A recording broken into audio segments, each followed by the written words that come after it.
Good morning, everyone. We are ready to get started. Welcome, welcome. I hope everyone had a good rest last night. And those of you who were able to join us for the fireside chat, I hope you really enjoyed the framework that was set out in terms of some of the issues that are facing our communities. Today, we are looking forward to more in-depth discussion about some of those issues and beginning to look at ways that as racial justice centers and other organizations that we will be able to figure out a strategy, develop a plan of action, of ways we can actually collaborate to address the issues that are facing our respective communities. We'd like to get started by having a few words of welcome by our Dean, James Hackney. And for those of you who don't know who I am, I'm Deborah Jackson. Happy to be the Managing Director of the Center for Law, Equity, and Race, which is hosting this conference. Dean Hackney joined the faculty of Northeastern in 1992 and was appointed Dean of the Law School in 2018. From 2013 to 2015, he served as the Law School Associate Dean and was really instrumental in launching the school's first online program for non-lawyers, which we think is a very significant accomplishment.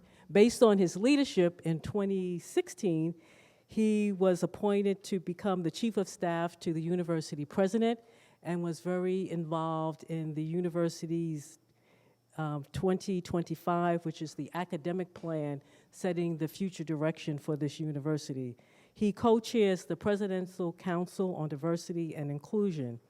He teaches and conducts research in the areas of intellectual history, torts, corporate finance, corporations, the mutual fund industry, law, and economics, and is the author of 2 acclaimed books, Under the Cover of Science, American Legal Economic Theory, and the Quest for Objectivity, and Legal Intellectuals in the Conversation, Reflections on the Construction of Contemporary American Legal Theory. I now present to you our Dean, Dean James Hackney.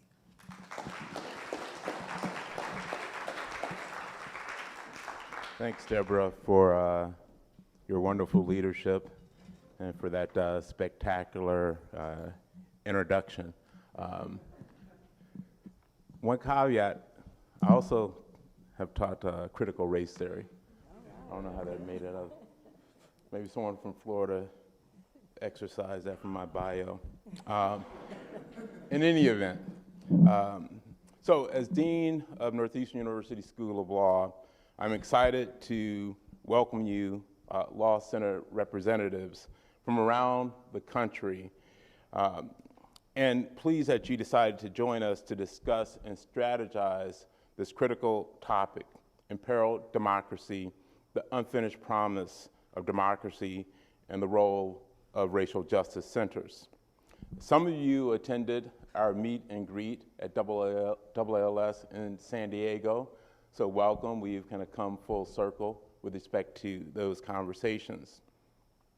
We are pleased that this event marks the formal inauguration of our very own Center for Law, Equity, and Race, CLEAR, which is one of the 4 centers of excellence at the law school. Northeastern has a strong record of supporting and promoting advocacy for social and racial justice. The creation of CLEAR in the fall of 2021 was a logical development to support the groundbreaking work of the Civil Rights and Restorative Justice Project led by our very own Margaret Burnham. Clap, clap.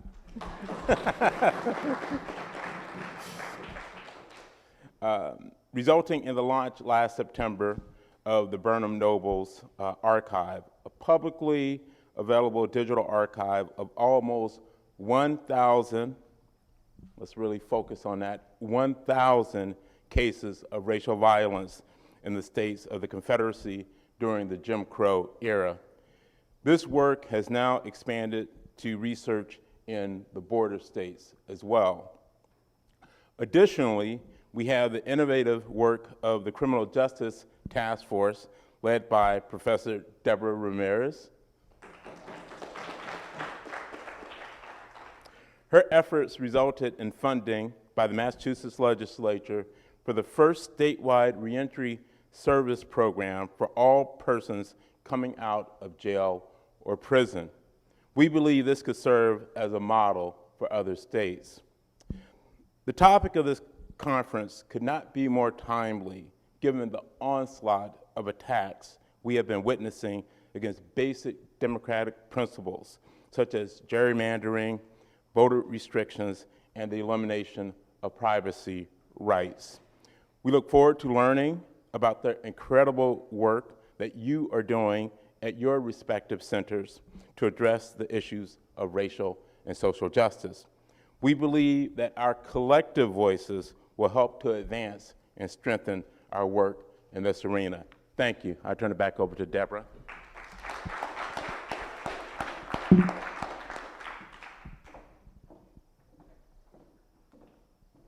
right, thank you so much, Dean.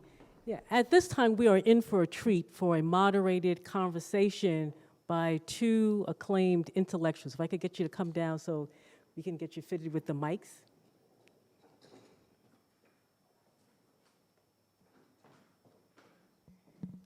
So we have with us this morning Dr. Catherine Russell Brown, who is the Levine, Mabee, and Levine Professor of Law and Director of the Race and Crime Center for Justice at the University of Florida, Levine College of Law. She was the director of the University of Florida Center for the Study of Race and Race Relations for 18 years. Professor Brown received her undergraduate degree from the University of California, Berkeley, her law degree from the University of California, Hastings, and she has a PhD in criminology from the University of Maryland. Prior to joining the University of Florida faculty in 2003, she taught criminology and criminal justice at the University of Maryland and has been a visiting law professor at American University and the City University of New York, as well as a lecturer at Howard University. Her first teaching position was at Alabama State University. Professor Brown teaches, researches, and writes on the issues of race and crime and the sociology of law. She is also an author, and her books include Criminal Law, an undergraduate textbook, The Color of Crime, the second edition, Protecting Our Own, Race, Crime, and African Americans, and Underground Codes, Race, Crime, and Related Fires. She now has a children's book, Little Melba and Her Big Trombone, which is a picture biography. Let's welcome Professor Brown.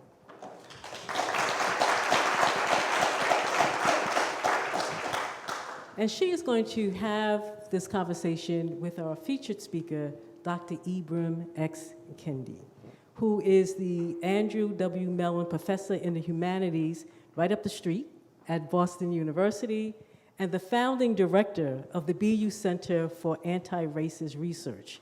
His relentless and passionate research puts into question the notion of a post-racial society and opens readers' and audiences' eyes to the reality of racism in American Day. Dr. Kendi is the author of many highly acclaimed books, including Stamped from the Beginning, The Definitive History of Racist Ideas in America, which won the National Book Award for Nonfiction, making him the youngest ever winner of that award. He is a prolific writer and has produced 5 straight #1 New York Times bestsellers. Alongside the award-winning historian Dr. Keisha N. Blaine, he edited 400 Souls, which is a choral history of African Americans covering 400 years in the voices of 90 writers. He was awarded the 2021 MacArthur Fellowship, popularly known as the Genius Grant, and his recent book, How to Raise an Anti-Racist, which came out in June of last year, combines vital scholarship with a compelling personal narrative of his own journey as a parent to create a work whose advice is grounded in research and relatable real-world experience. Recently, Dr. Kendi was elected to the prestigious Society of American Historians and named a 2021 Young Global Leader, the World Economics Forum annual class of the most promising leaders around the globe under the age of 40. Let's welcome Dr. Kendi. So I now turn it over to our moderator. Thank you. Good morning. We're excited to be here, and I think we can consider this a continuation of the conversation we had last night about the work of centers, what we might do collectively, what are some things we might think about going forward. But I want to give a nod to the purpose of us being here, which is to intersect and to figure out ways to do our work and do our work well. So I'd like to jump off with a question about sustainability. And I'd like to ask, what are some ways that we can create centers or center work that will allow it to be sustainable and not sort of go away with a change in administration or be a place on the website where there's nothing really behind it. So just if you don't mind, just your thoughts on sustainability and race work. Sure. Well, first, Professor Brown, I'm so glad we're able to have this conversation. As you know, I've been an admirer of your work for a long time, and also when I taught for a few years at University of Florida, I'm still thankful that you sort of welcomed me in and showed me a little bit about the ropes, and now you're still in that, in the eye of the storm, and so we're all thankful for your work in this moment. To this question, I think the relationship between sustainability and the changing sort of nature of administrators. I mean, even at BU, we have a new president. We have an interim president and an interim provost now, coming into the next in the next fiscal year. And so what I think, to me, the best way to sustain our work and our centers is through ensuring that our centers are not sustained through the whims of those administrators. In other words, most of our centers are sustained through funding from administrators, through our universities, through our deans. But is there a way for us to acquire funding outside of our institutions, which then allow us to sustain ourselves whether our institutions are supportive or not? The challenge, though, with fundraising is that we also want to fundraise in ways in which we're not going to be controlled by those funders. And so the most difficult kind of fundraising is fundraising where you can acquire funds and control how you use those funds. And so it's easier to either just receive funds from the university or receive funders who are going to dictate what you do. And so that's what makes our work so challenging. But I think it's possible. Since you mentioned some of the work that you're doing, I'm wondering in terms of the center, can you say a little bit more about the structure of your center, what your goals were going in, kind of you have a lot going on with your work?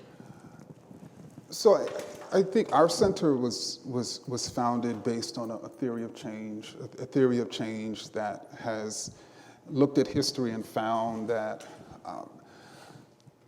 racial change has largely come as a result of this sort of interrelationship between four forms of activity: research, policy, narrative, and advocacy. And so we've structured our center to have 4 offices, each of whom has projects that are related to research, policy, narrative, and advocacy, but then are also sort of building with and amongst each other. Okay.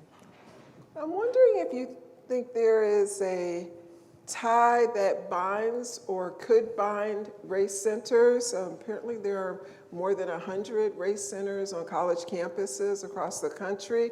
I'm wondering if you think there's some tie that binds, and if so, I'm hoping the answer is yes.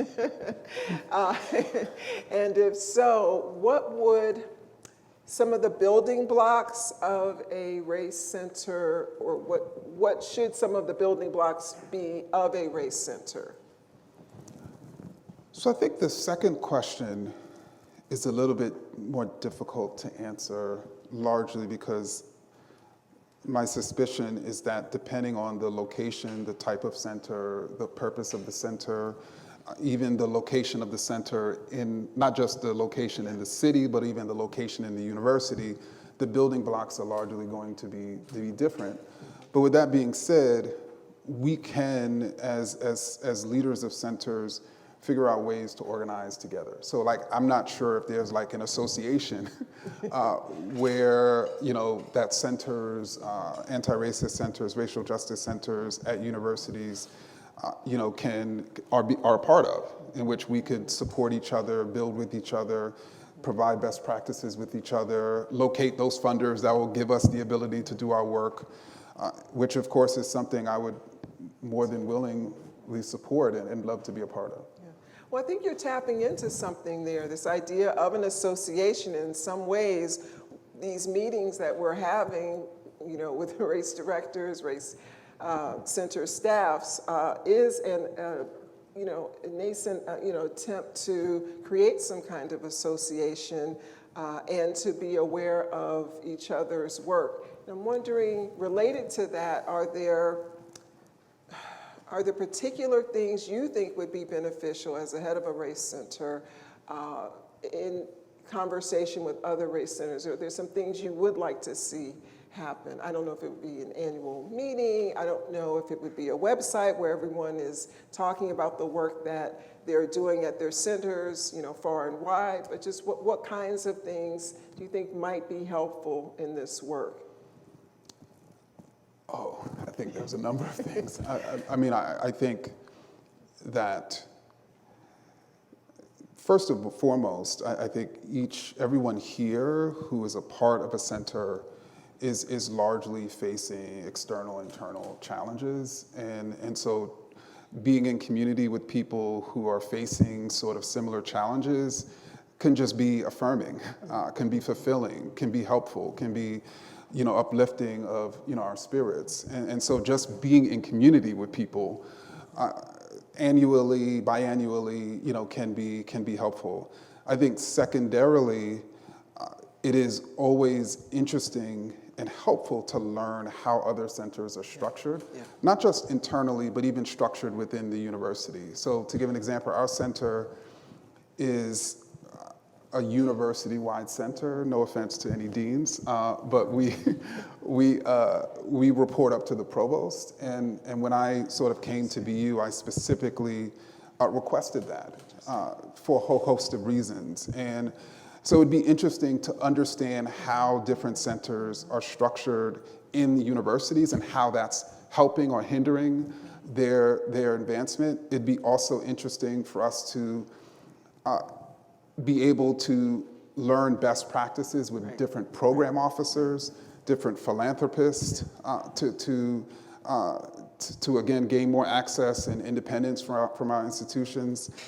And then finally, it would also be helpful to figure out ways to build and nurture a workforce that could support our centers. And so I think one of the things that I've learned in 3 years directing our center is that there aren't necessarily that many people with the specific skill sets that we need to develop and run our projects or our centers. And so trying to recruit and retain those people, of course, can be difficult. And so if we're doing that collectively, that could make it easier for us all. Interesting.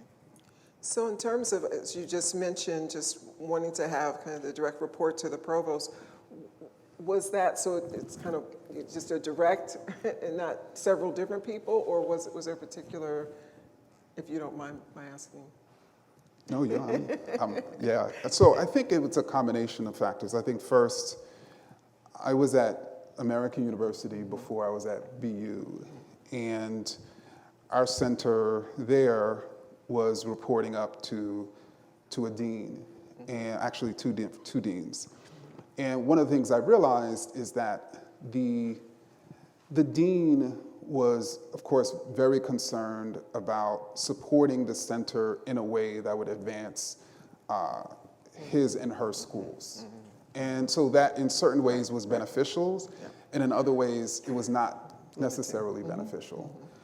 And so the other thing is resources. Right. So deans certainly have resources. They don't have as much resources at most institutions as provosts, especially at a BU where the resources of BU is largely centralized in the provost office.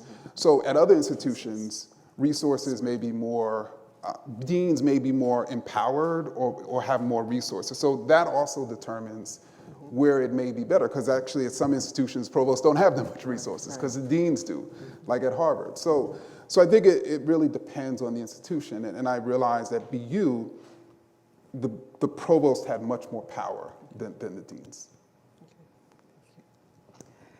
I wanted to ask you about whether you believe that race centers should center or figure out ways to center issues tied to race centers who have gone mute, who have been silenced.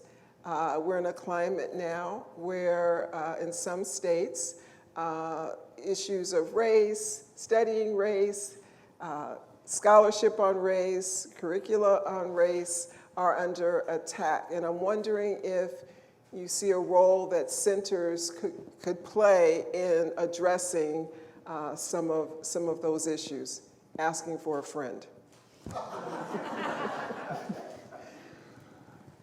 Wow. Well, I think that there's so many ways that things that come to mind. The first thing that comes to mind is we as center staff and leaders in other states could provide political cover for those centers, which is to say, we could be directly attacking that president, that governor, that legislator who is attacking or harming or dispossessing or extracting from that center in ways that center director may not be able to.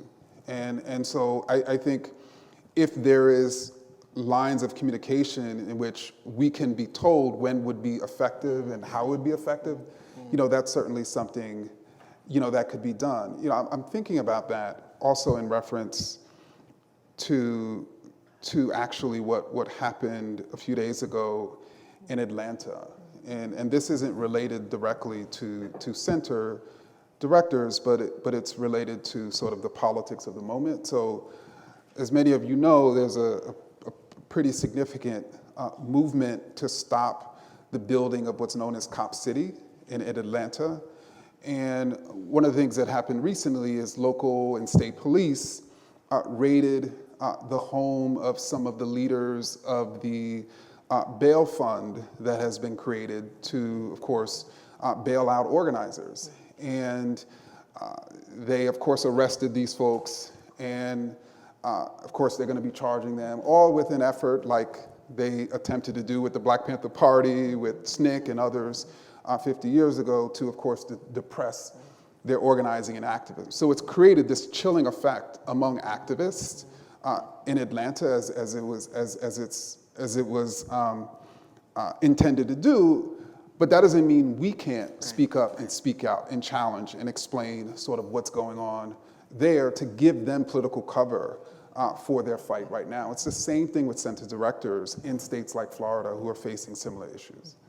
Yeah, that's a fantastic example that you're giving, because we're talking about connective tissue between the work that's happening in the centers, what's happening in our communities, what's happening in the universities, like how we can all figure out a way to work together and support and support one another. And so raising that also brings up the issue of the political role of centers and kind of embracing of that. And I'm wondering if you think specifically that centers, or perhaps some centers, should have some role in electoral politics, that they should be anchored, perhaps related to the politics, national politics.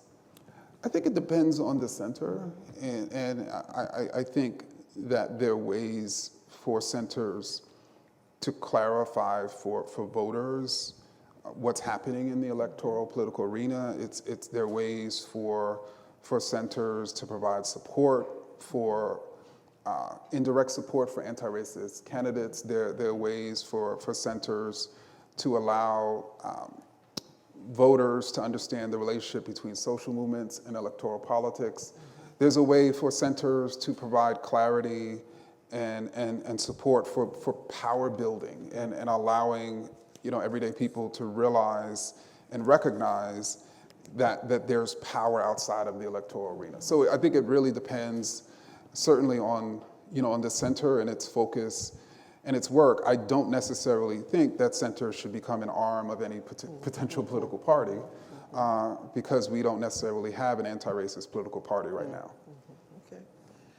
Can you say a little bit more? Major political party, sorry. Can you say a little bit more about power building, that you just mentioned? Sure. So let me sort of back up. I'm actually teaching a course in the fall on power, and it's actually the first time I'm teaching a course on power, and the reason why I ended up deciding to create this course, which you all know how much it takes to create a new course, was just because I think recognizing the ways in which both the impacted communities and people who are seeking to challenge the structure of racism, just how little we talk about, and even to a certain extent understand power, and so I think for me it's giving me the ability to really clarify sort of my understanding of power and how power is built, and what power is at an individual and a structural level, particularly as it relates to racism.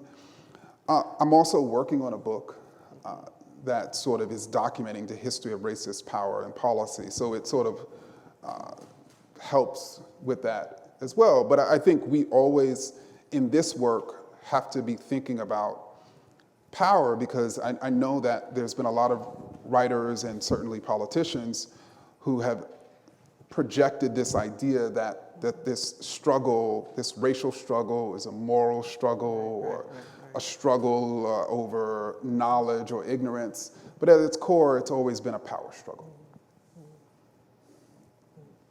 So in terms of the course, now I'm intrigued to find out more about how the course will work and how it will tie to the work that you're doing with your center. Do you find that you get students in your courses and then they're interested in working with the center, or both, neither? Like, how is it that students kind of turn to your center's work? So it actually has been the case that we've had a few students who have taken one of my courses or wanted to and ended up interning at the center, or more so vice versa. In other words, they interned at the center in one of our projects, and then we've had conversations about them taking my courses. I don't teach as much, and so there isn't as much opportunity there, but there has been an interrelationship there. Okay, I'm going to read this question. So with the history of the university itself, the ideal of the university, as a settler state, as a beneficiary of genocidal actions, some scholars, including Robin D.G. Kelly, have questioned or asked the question whether the university itself can be transformative? Are we kind of expecting too much to work within the confines of the university to change the university? So I'm wondering kind of what your reaction is to this idea that there's very little that can be done within the structure of a university in terms of real change.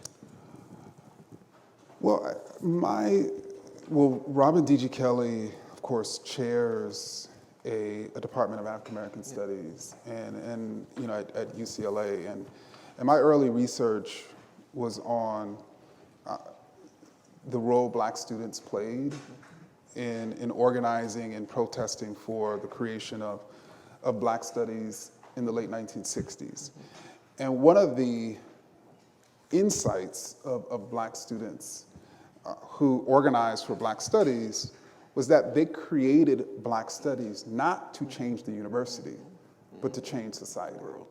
And I think it's important for us to understand the distinction between creating an entity within a university space that's razor focused on transforming society and one that's seeking to transform the institution. Now, they also created what we now know as DEI offices. That was also a conception of these student activists at many of these historically white universities. They also protested and demanded what we now know as diversity officers and offices, but they understood the distinction between the two, right? And so, I think that there can be entities within a university, like our centers, that are razor focused on transforming society.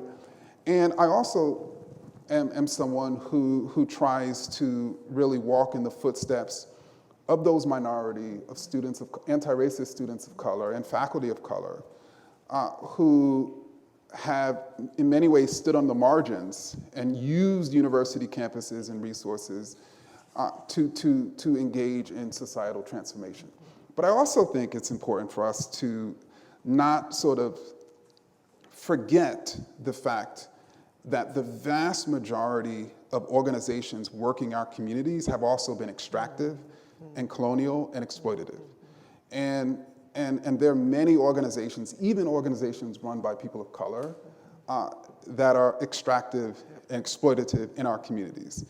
And so there really is no space on this land. There's no institution on this land that doesn't have a history, precisely that. But that doesn't mean the liberated spaces we create can't do that and be that. Well, and that ties back to an earlier question about kind of what the constituent parts might be of a race center. If we were kind of mission building, what would we say we should have? Because as you point out, it's really about the work that comes out of the center. That lets us know if it's really about business as usual or about fundamental change. And so I'm going back to the question about, are there some kind of, mission or ideals that you think if a center is legitimately trying to do the work to make for a better society, more just society, what those pieces would be? So one of the reasons why we named our center the Center for Anti-Racist Research was because we wanted to, in certain ways, make an intervention. There is this perspective that there are people that there's this sort of neutrality of individuals or even of policy. So too do people imagine that there are these neutral forms of research, that there are these neutral research projects. And in reality, there are people who are engaged in racist research and people who are engaged in anti-racist research, right? There is really no neutrality there. There are those who recognize that there is nothing wrong or inferior about any racial group of people, and that is a guiding basic assumption of the work, which then necessitates or results in that researcher trying to figure out what are the policies and practices and even violence that has actually led to the injustices or inequities. And then there are those who actually don't know. Like they don't know whether black people are more violent and dangerous, and that's why they're disproportionately incarcerated. So they try to study it to figure it out. Or they think that black people are indeed, by nature or nurture, more violent and dangerous, and then that then leads them to essentially produce research studies that figure out why that's the case, right? And so ultimately, I would say, I would hope that our centers are really trying to animate anti-racist research, that we really move and recognize that the earth is round and there's racial equality. Okay. How do you think we could best amplify, best kind of, share the news about the scholarship of our colleagues? Like, how can we get more people to the table, more students interested, more community members engaged in this work? I think there are ways. I think that's what's challenging, because in certain ways you have faculty who want to be more engaged in the work, but they also want to get tenure. Right. And at times they see a conflict there. So how do we eliminate or reduce the conflict between receiving tenure or growing in their career, and doing this type of work? You have students who want to engage in this work, but they're also going to classes full time and working, right? And so how can they then also, right, engage in this work? Which is one of the reasons why at our center, all of our internships are paid, right? So because we're not trying to have students working who are also having to essentially volunteer for the most part. So I think, and then certainly, community organizations. It's one thing. Historically, you've had centers who have either been extractive.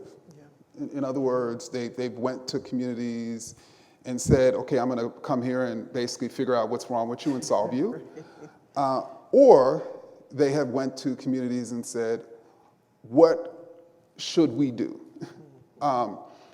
And as opposed to really developing a partnership, like a research partnership, an intellectual partnership, a recognition of expertise among community members, among academics, and also, figuring out ways to do the work that is actually going to help out communities based on their perspectives and their insight and their expertise.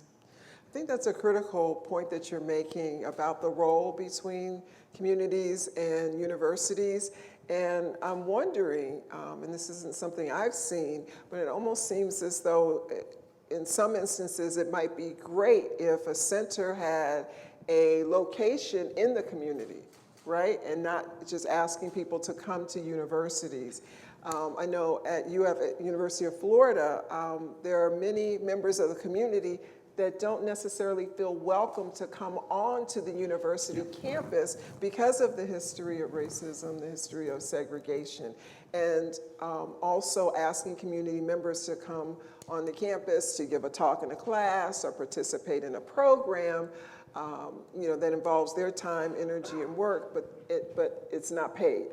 Right, so there's all these different ways that kind of building community means thinking differently about how broad the community is and what it would take to get more people engaged. It's interesting you say that, because what I realized, and I had to realize this, is that my graduate schooling experience was very different than what's happening at other institutions. So I went to graduate school at Temple University in the Department of African American Studies. And at the time I was at Temple, we had this Pan-African, I think it was called PASCEP, There was this sort of Pan-African studies education program, which provided classes from GED classes to all sorts of Black Studies classes that were largely taken by the community, and professors from the department, as well as grad students, as well as community members, taught those classes. And I think it was something like every Thursday or once a week. And there was typically vendors and food. And of course, it was just the community, right, who came to take those classes. And those classes were in the same place where we took classes. I'm mentioning that because in my graduate schooling experience, I was used to community coming to the campus. Many of those community members would also come to our events. And so when we'd have speakers, and if that speaker was only used to talking to academics, it was going to be a long night for that speaker. Let's just say. And so, you know, we also had to learn as graduate students from the beginning, like how to speak to, you know, and reach, you know, everyday people. I'm mentioning that because that is certainly an anomaly, right? And many people, many communities do not feel comfortable coming onto university campuses. Even Temple, I will say all of that. At the same time that was happening, because Temple was sitting in North Philadelphia. North Philadelphia was one of the poorest parts of the city. It was imagined that North Philadelphia, because you had all those largely working class Black folks and poor folks, it was violent, and so that resulted in Temple PD having a massive police force. It resulted in you having to show your student ID in order to get into any campus building. So this was happening at the same time, right? Now, they didn't have to show their campus ID to get into that building on the night of PASEP, right? But I'm mentioning this also because in many ways, programs have to be created on the space, on the campus, that are inviting to people, that people like, that people want to go to, that people can gain something from. And even if you have a campus like we had at Temple that is hyper-policed, even in that scenario, people will still feel welcome if there's a space and place. Now, they're not going to go the other days, but they're going to go that day and that night. So, and we, of course, as students, we were fighting against that. Yeah, that's, I like that as a model, and just in terms of just getting us to think about how other people view this space we come to regularly every day and park and walk, and you know, how people are viewing campus police, as you mentioned, all of that, just how far you have to walk to a building. All the buildings are big, you know, so I think that's critical in terms of thinking of community engagement, sustained community engagement. And if I can just add, I think, so we're in the process of thinking about a space where we could welcome folks for the community. But one of the things that I think we should also just be mindful of in this moment is those types of spaces in this moment are also going to attract violent white supremacists. And so how do you create a space that both is known and respected and valued by communities of color, and is deeply anti-racist and progressive and radical, but then also create mechanisms to ensure we'll never be a sort of a victim or a subject of racist white terror. That is, I think, the challenge that I think many people are having right now, you know, as they envision these spaces. So do you have an answer to that question? Not. So we both write children's books, and I'd like to ask you about what you see as the role between writing for adults and writing for children. What do you see as the connection, but also the importance, and just talk about writing. Well, first, let me just say, Professor Brown, I think I mentioned to you earlier that I'm sort of following in your footsteps, because when I started personally writing children's books or books for children, there were not that many professors, right, who were doing so. And and one of the reasons why I think there were not that many professors doing so is because I think we as professors are constantly, particularly professors of color, for obvious reasons, are constantly thinking about our credibility and legitimacy. And there's this sort of worry that if we write books for children, that it could, quote, undermine our credibility and legitimacy. And I can tell you that there's been so many people on social media who tried to say I'm not a real scholar because I have a book called Anti-Racist Baby. Wow. And so I want to sort of surface that because I think that it's important for us to just tell it like it is. Now, I don't think that we have to buy into that, right? I don't think that we have to believe that children are somehow stupid and that if we're writing for children, we're writing for stupid people, and if we're writing for stupid people, we're not real intellectuals, right? Because that's ultimately where that sort of argument goes. And in fact, to your question, what I've realized in writing books for children is that it's actually harder to write books for children. And the reason why it's harder is because you have to figure out ways to take some of the most complicated matters and clarify it in language that a 5-year-old or an 8-year-old can understand, right? Because they ain't gonna read it, right? Unless you sort of meet them where they are, and it's extremely difficult. And not only in sort of clarifying language, you ain't got that many words either, right? A picture book, you got 400 or 500 words, right?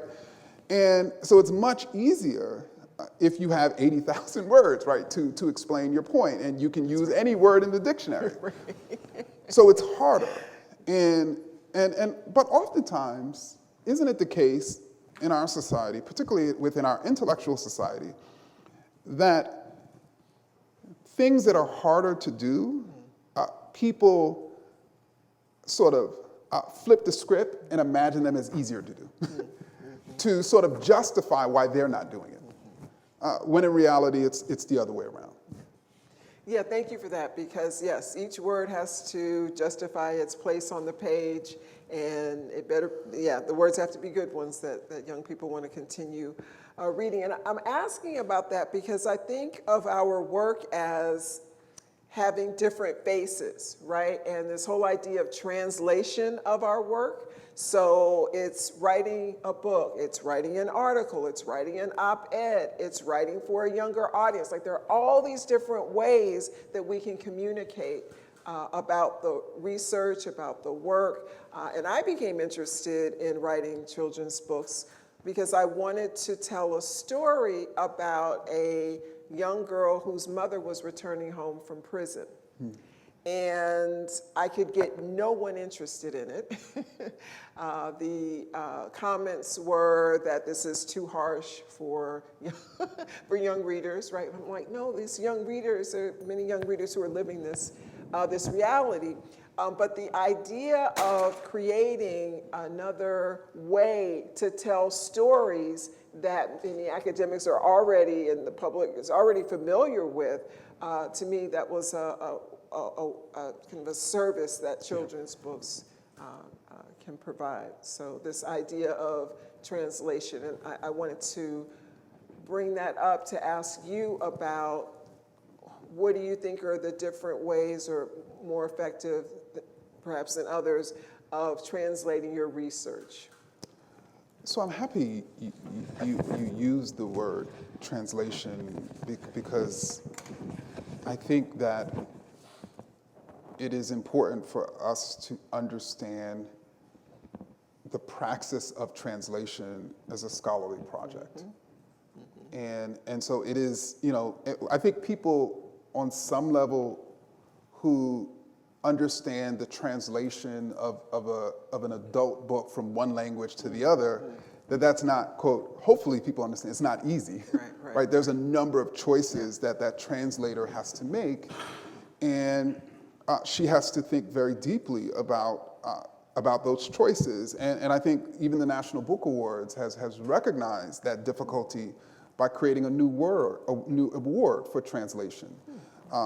each year. And so I do think that translation not only goes across language, but it goes across age.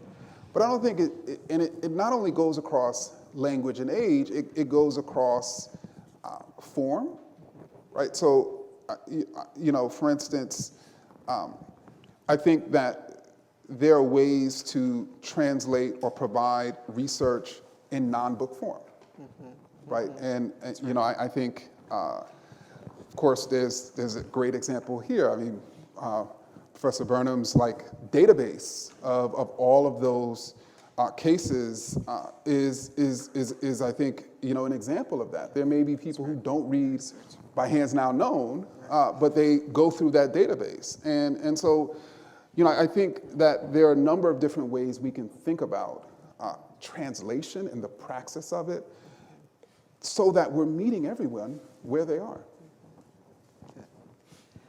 I'm wondering if you think less is more, or more is more, or more is less in terms of the existence of centers that address race on university campuses. Should all universities have centers?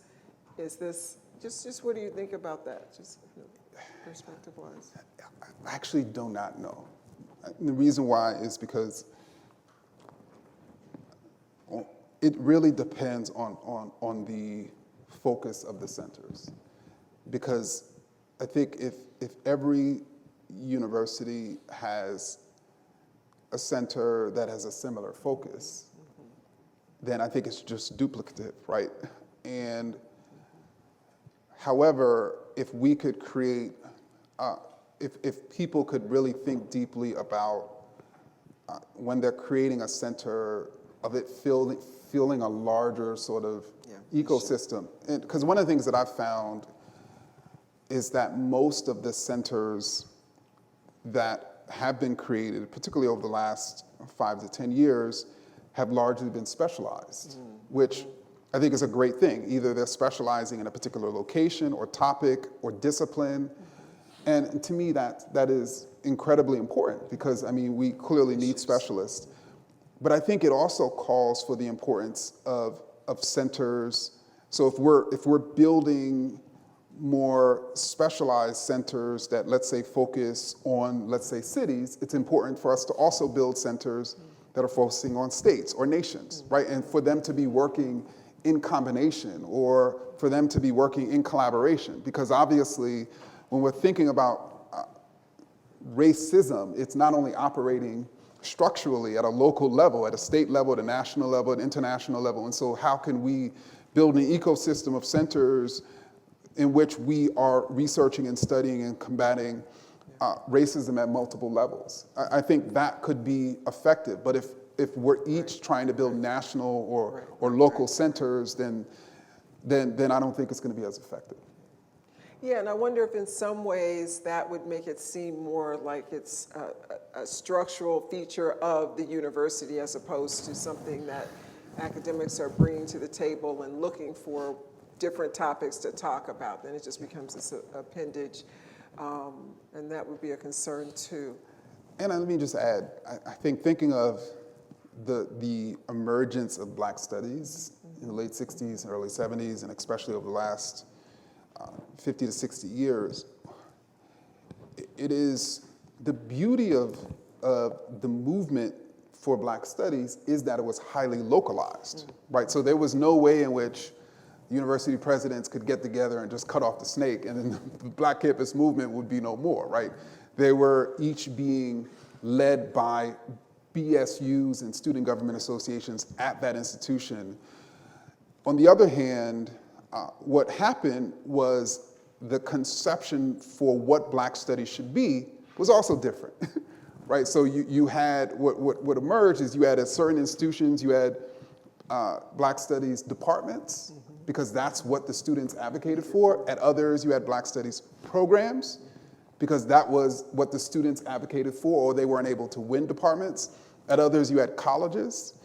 Then at different universities, you had different names for these, and of course this happened in other disciplines, and so how do we figure out a way to both ensure autonomy and coherence.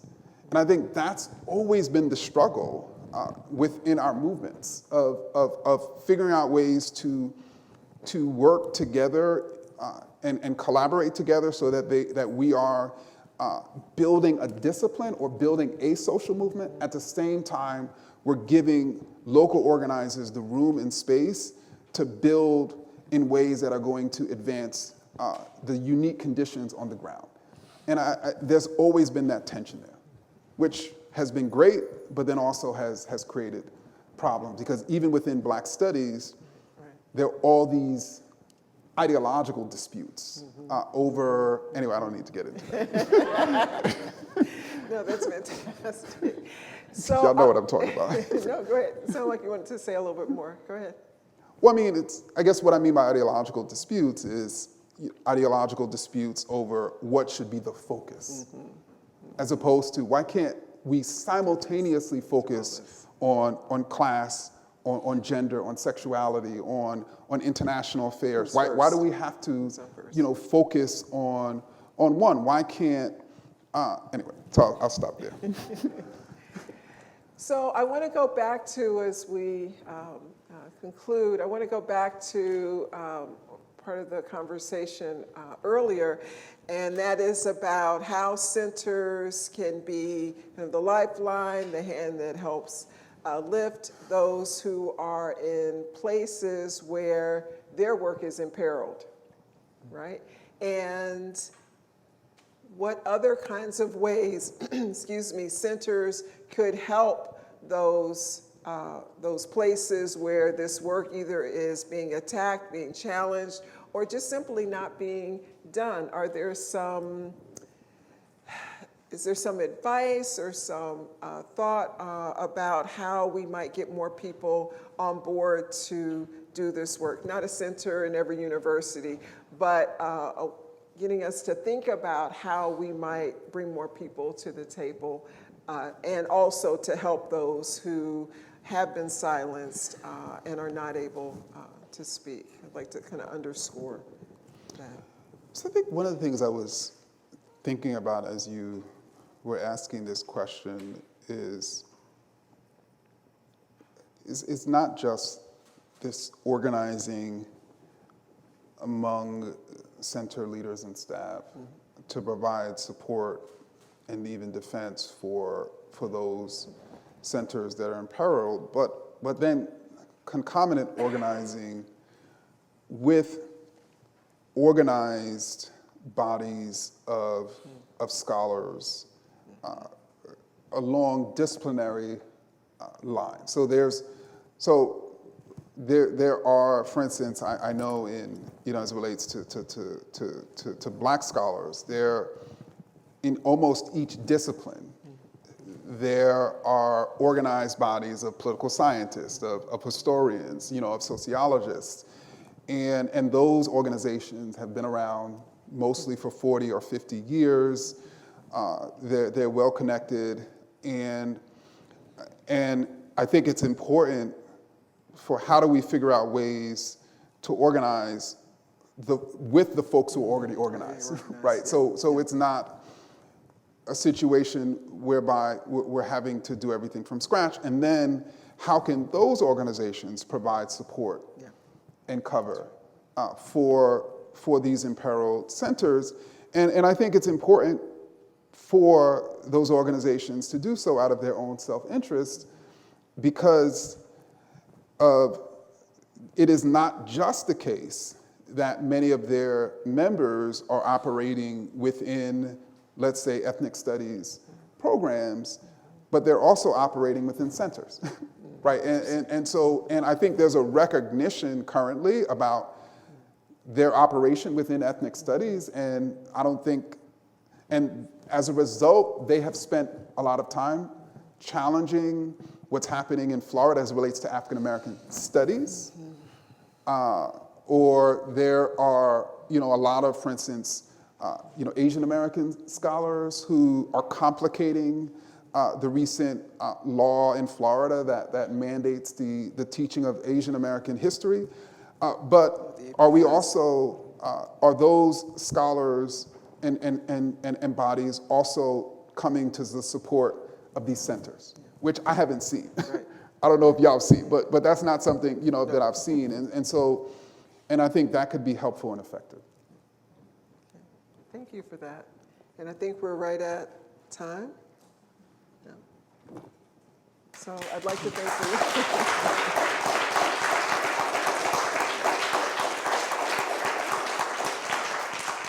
This has been a wonderful opportunity to flesh out some of these issues, and thank you so much for bringing your A game. Of course. And thank you as always.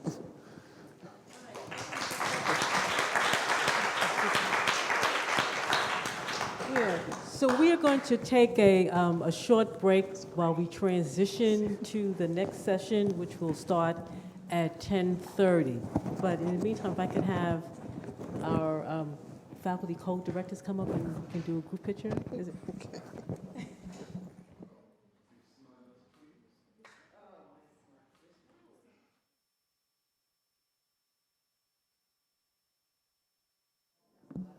All right, if we could have everyone please take their seats. We are ready to roll up our sleeves and get to work.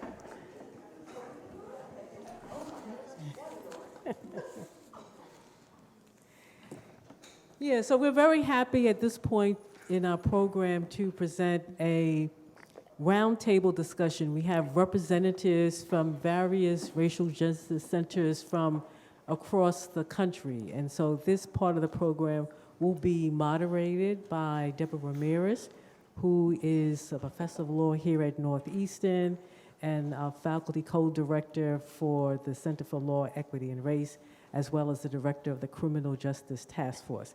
And so we will have each of the panelists introduce themselves as they speak.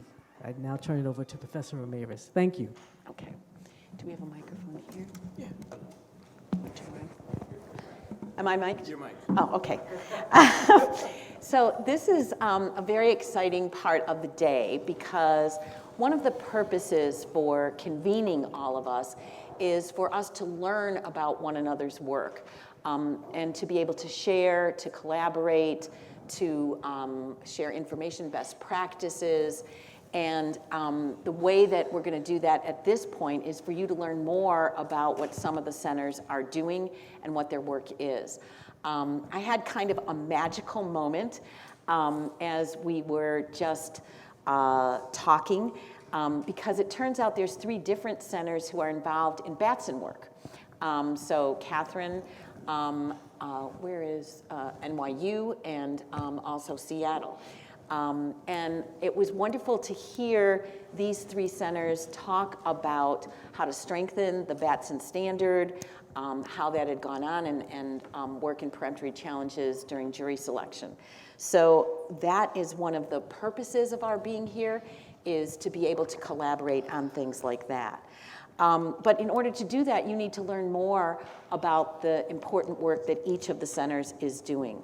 So at this point, I'd like each of the panelists to tell us a little bit about your work and how the democratic process factors into that work. And each person is going to respond in 3 to 5 minutes. So why don't we start with you, Bob? Good morning. Good morning. Good morning. So thanks so much for having me here. I so appreciate Northeastern and Clear bringing us together for this conversation. So my name's Bob Chang. I just completed my 30th year in law teaching.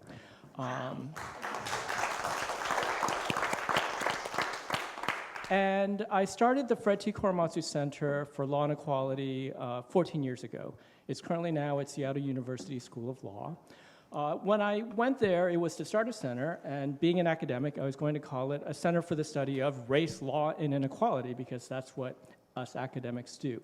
We had the opportunity, though, to name it after Fred Korematsu, and we jumped at that opportunity because it allowed us to do the work advancing his legacy.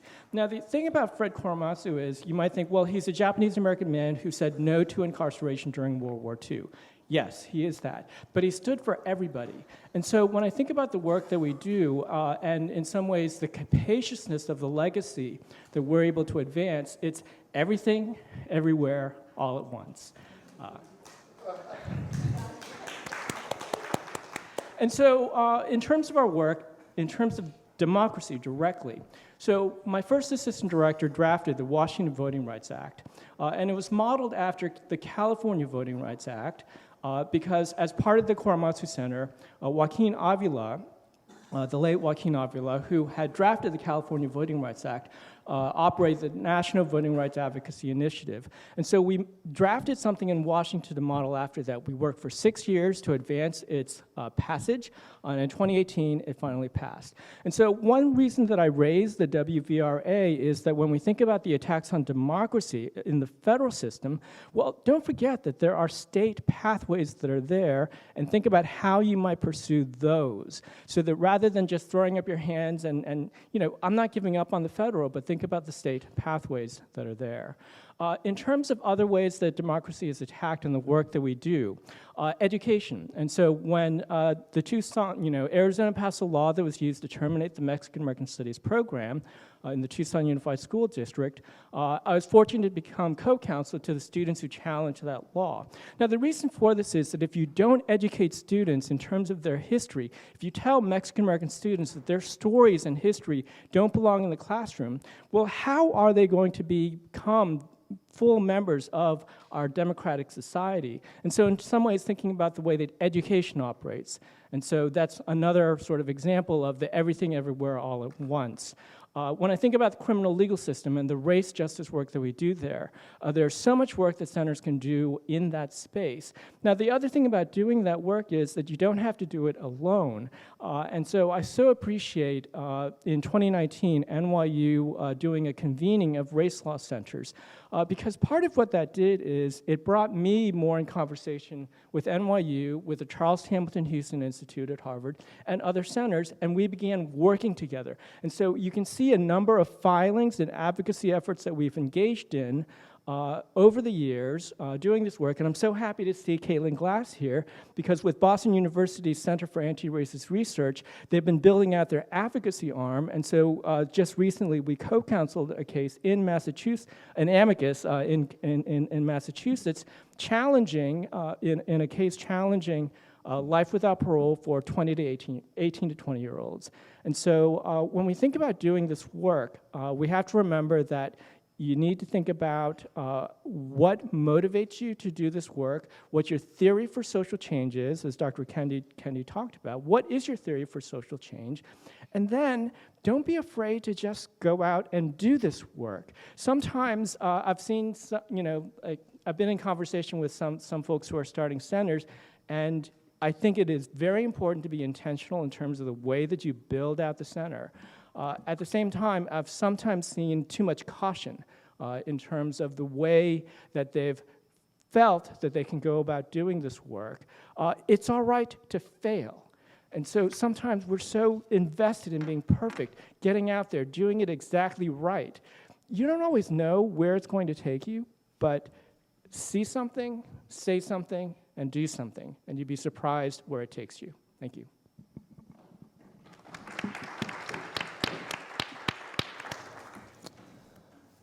Hi, folks.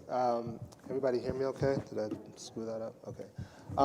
My name is Jason Williamson. I am the executive director of the Center on Race, Inequality, and the Law at NYU Law School. I would love to be Bob Chang when I grow up, so I'll start there. I'm really appreciative of his work and his partnership since I've been here at the center.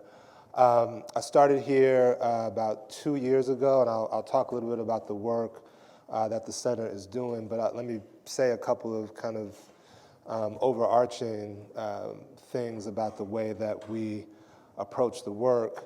Our center was started in 2017, so not that long ago, and was started in conjunction, and this goes to a point that Dr. Kendi raised earlier, was started at the same time as another center on campus, which is focused on diversity, equity, and inclusion within the law school.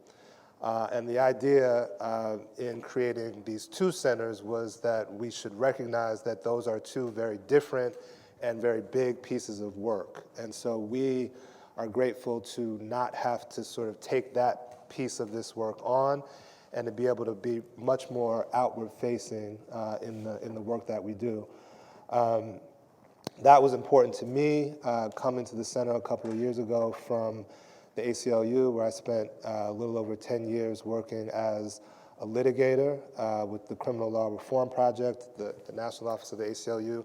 And so I spent a lot of time in court suing various government actors, and it's always fun to do that. But I lost some of my confidence in the effectiveness of litigation as kind of the centerpiece of the work. So one of the things that I'm grateful for is that we do some litigation, which I'll talk about in a second, but really the bulk of our work is around advocacy, organizing, and research, and trying to do whatever we can to lend our support to community-based organizations and efforts. Dr. Kendi mentioned this as well, that our goal really is to try to add value, not to reinvent the wheel, and to try to support movements and efforts that are already underway and folks who have been doing racial justice work, broadly speaking, for a very long time. Just because our center was created in 2017 doesn't mean that we know anything more than anybody else that's out here doing the work. I should also say, and this is I guess a more recent development over the last several years, but we bring an abolitionist lens to the work, which is to say we have doubts about the extent to which kind of traditional reforms are going to get us across the finish line. And that can mean very different things in different contexts. I'm not going to try to break all that down right here, but I just think it's important to mention, in particular, if we're talking about how all of this relates to the democratic process. And I think for us, it's really a matter of, we see the democratic process more as a tool among many to try to get to what we want. And I think depending on the context, that democratic process may be more or less effective in getting us what we want. And we can, I guess in this next round, talk a little bit about some examples of where I think it has been helpful to go that route and other contexts where not so helpful. And where we're going to have to be more creative if we want to actually get the outcomes that we want. I'll say briefly in terms of the advocacy and organizing work we're doing, we do a lot of work around parole justice, particularly in New York, but hoping to expand that work to other parts of the country. We are, Dr. Kendi mentioned the Stop Cop City effort down in Atlanta. We are part of the coalition of organizations that are trying to push back there. And just, if I could just sidebar here for a second, which is there was also discussion about ways in which we as centers can work together and collaborate to push for change and to make statements when things are happening that we think are problematic. This Cop City project being one of them. We have drafted a 3 or 4 page letter that I am prepared to shop to all of you in this room and get as many of you as possible to sign on to, which basically calls attention to the things that have been happening around the protesters, the First Amendment violations that have been happening, the environmental concerns that have come out of this, and of course just the idea of creating a $90 million facility devoted to training the police. In an area of Atlanta that has all sorts of other really substantial benefits for the community that will go away if that facility is built. So stay tuned for that. We'll talk about the logistics, but I would like for folks to at least have the opportunity to take a look at the letter and let me know if you're open to signing on. We're doing some work around trying to shut down Attica in New York, which is uphill battle, but worth it, we think. We've done some organizing around the court system in New York as well, not because we believe that the court system is going to provide justice necessarily, but because we do think that to the extent that any of us have to be in front of the court, it would help to have reasonable people sitting there on the bench making decisions. So we've inserted ourselves into some of that work. Last thing I'll say in terms of the litigation, we're doing some public defense reform litigation in Oregon and Wisconsin.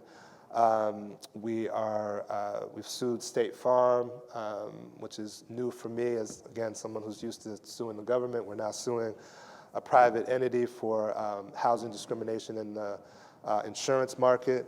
And then we're taking on some individual parole clients as well, all really in an effort to stay as connected as possible to impacted people and communities, and to try to bring our resources to bear for folks who really need it. So I'll stop there.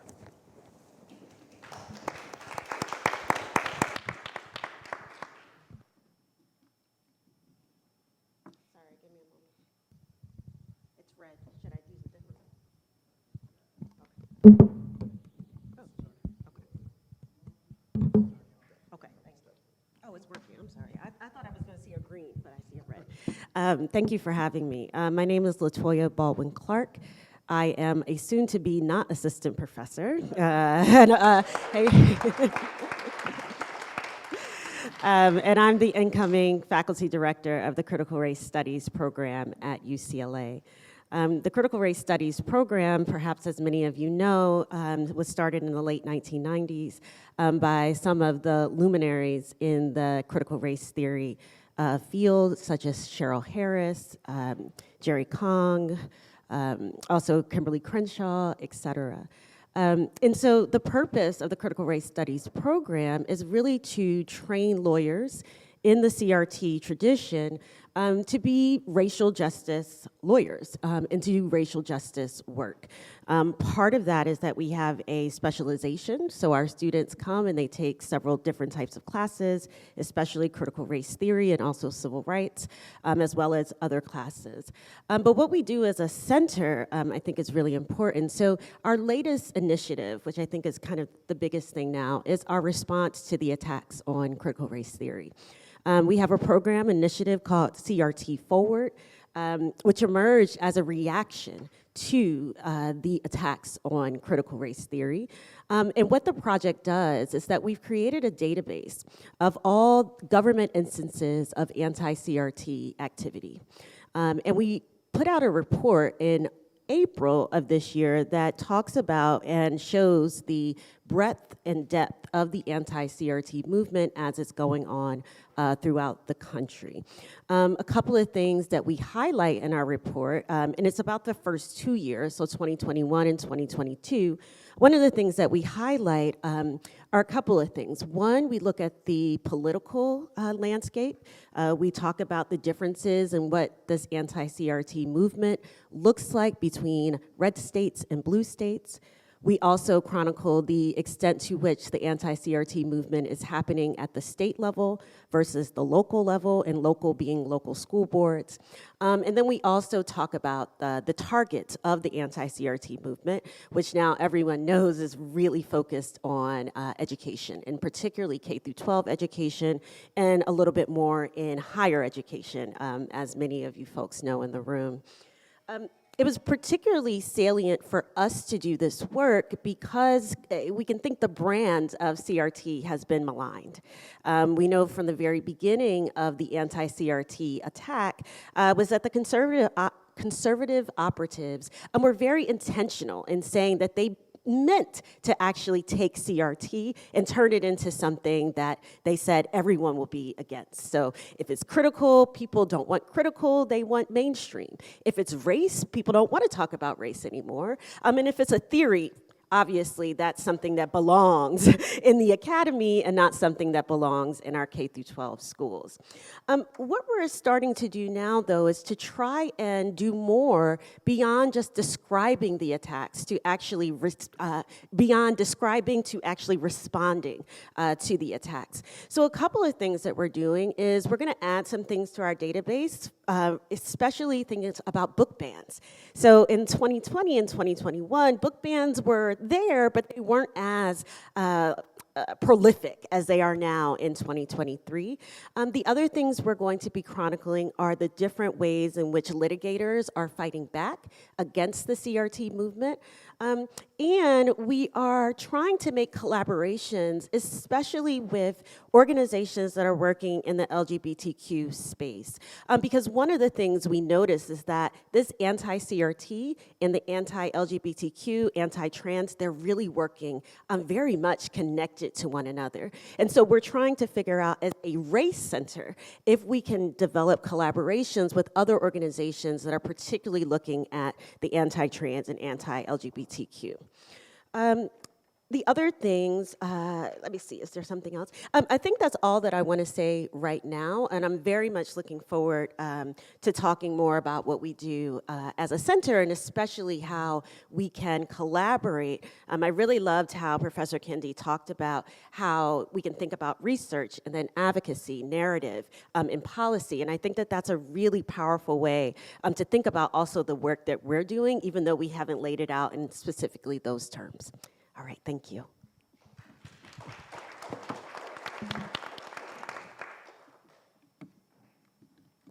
Hi, I'm Laura Thomas. I'm at the Charles Hamilton Houston Institute for Race and Justice at Harvard. And we consider ourselves kind of relaunched. There was a long and really venerable history of the Institute prior to me joining this past year, started by Charles Ogletree, who I know many in this room hold very fondly. The center has now been taken over by Professor Guy Uriel Charles, who has, with me and with Destiny Perry, we considered it a relaunch because we've kind of started over with a new group, thinking about how the Institute wants to approach problems. We have determined that we're going to take on 5 issue areas and use a project-based approach, meaning in each issue area, we're going to have a key project. And we happen to have launched with our first project being in the democracy area, given that I came over from the ACLU with Jason, or with Rasan. Actually, my first case at the ACLU was with Rasan in Massachusetts, in Boston, trying to get some more minority representation here. And so we're starting with democracy. So I want to take a little bit of a different tack than some of the other speakers and talk about, like, what are the problems with democracy, and then I can talk a little bit about how we're thinking about addressing them. So when I think about democracy, I think about, in this country, a history of the right to vote, a history of litigation as a litigator, and the expansion and retraction of the right to vote. So when I think about a period of expansion, you have Reconstruction, which was a clear period of expansion of the right to vote with the 14th and 15th Amendment, followed by what we know was a period of retraction of that right with post-Reconstruction, with Jim Crow, with everything that we heard about yesterday in the 30s and the 40s and the 50s. And then you have a period, again, of the expansion of the right to vote with the kind of crowning achievement of the Voting Rights Act in 1965.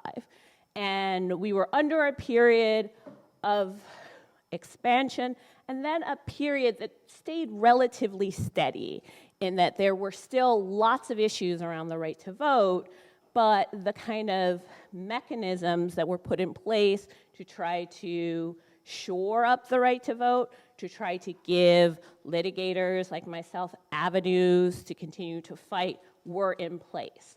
We are now in another period of retraction of the right to vote, and not just retraction, but really taking away a lot of the tools that folks had used for decades and decades to try and keep the expansion of the right to vote on the right path. We are now on a path that I would say is the wrong path when we think about the right to vote and democracy. And I traced that back to starting with Shelby County in 2013, but that's not the only case. I mean, the Supreme Court 2 years ago heard another case about Section 2 called Brnovich, which did not get a lot of attention. And prior to Brnovich in 2021, the Supreme Court was doing a lot about the right to vote, but it was happening on the shadow docket. It was happening around what were procedural issues about Purcell, which I can talk about later if folks are really interested, but it was doing kind of a lot of damage as we think about the expansion of the right to vote, which is kind of under the cover. There are now currently 2 major pending cases at the Supreme Court dealing with the right to vote, in which we imagine there's going to be further retraction.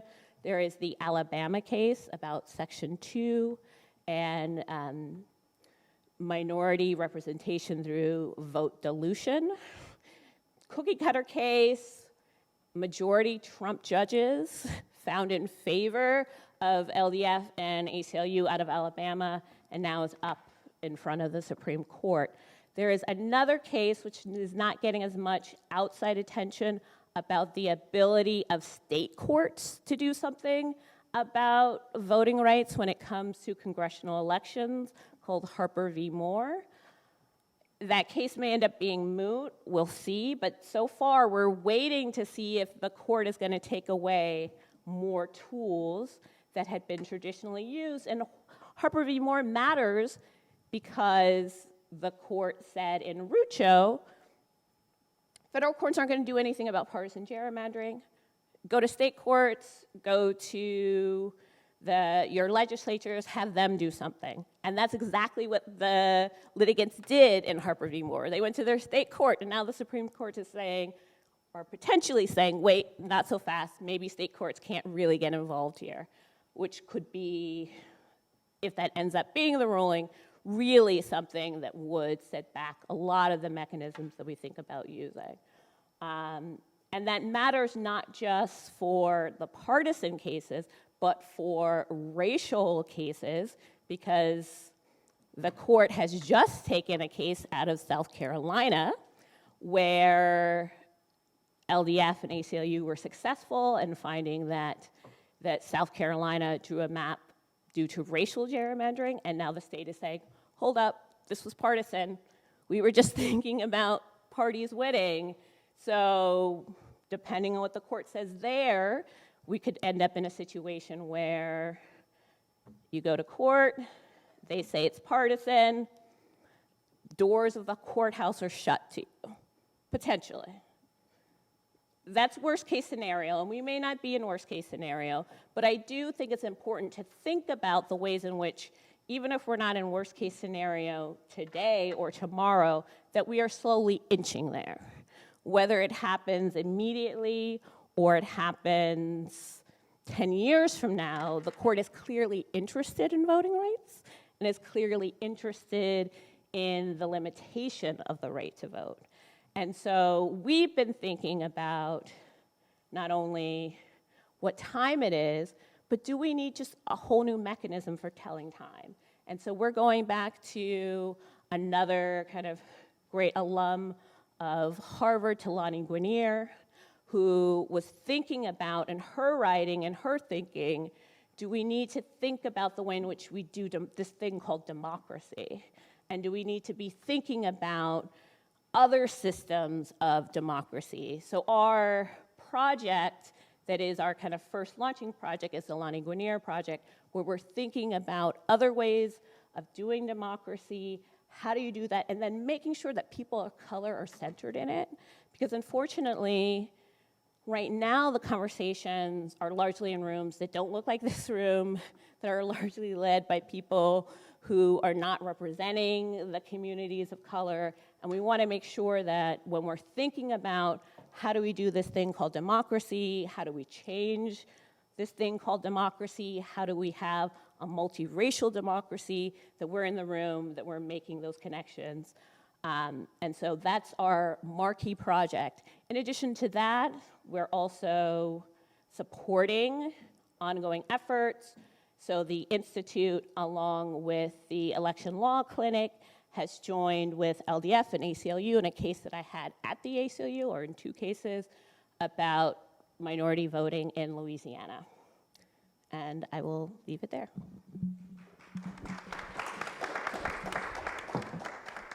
She set me up perfectly. Thank you. My name is Ada Goodley Lampkin. I'm the director of the Louis A. Berry Institute for Civil Rights and Justice at the Southern University Law Center.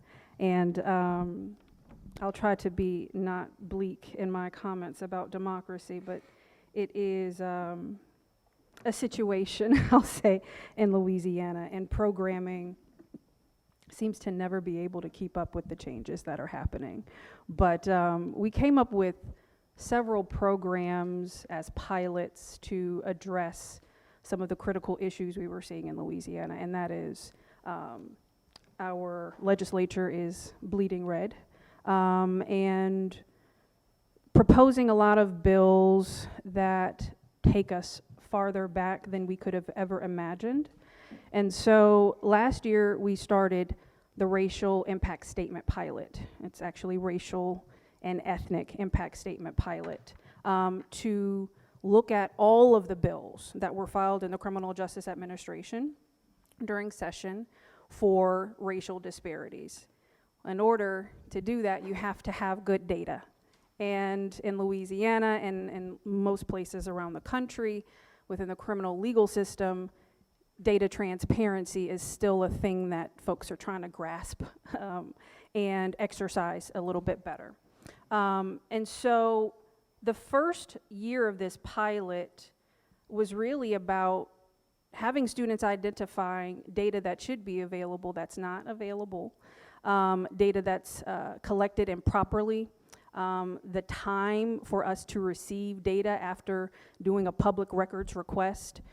And so this year we're moving forward with that project, working with criminal justice agencies in figuring out ways of increasing their data transparency and offering support in that regard. So we actually just had a student start yesterday with SPLC collecting some of this data, which is really, really exciting. But the Institute has been around for almost 20 years. I've been the director for 3 years. In that time, the programming has ranged a lot. We respond to the now, but we also use history and research to develop strategies, programs, initiatives, and opportunities for students to address what's going to happen. And so CRRJ has been a big partner in understanding our history of racial violence. Next summer, actually, we'll celebrate 10 years of partnership. I was a legal fellow that first summer, so this is very surreal to now be teaching students how to conduct these case investigations, how to connect with family members, how to think and talk about restorative justice. And it's really hard to do it in one summer. So we decided in our attempts to honor Professor Margaret Burnham and the amazing work that she's done to create a special cohort that would operate during the semester, in the spring semester, and involving a few undergraduate colleges, Tougaloo College and also Philander Smith College, so that we can create pipelines, but also so that those colleges could also start to think about how they could engage in this work independently. And that, we're here 2 weeks ago doing grand rounds, and I can't tell you how amazing a transformation each student has made. All of them now want to go to law school. We're now fighting with Northeastern to see who's going to go where. But it really has, I think, opened our eyes to the possibility of what can happen when we tap into the needs of the community, the desires of our students, and whatever resources we have available. Fortunately, because of COVID, we had an influx of cash. It's since dried up, but with that influx, we were able to do a lot of amazing things. So the Burnham Honors cohort was funded with that money. We'll talk later about some challenges, and funding is going to be on the top of the list.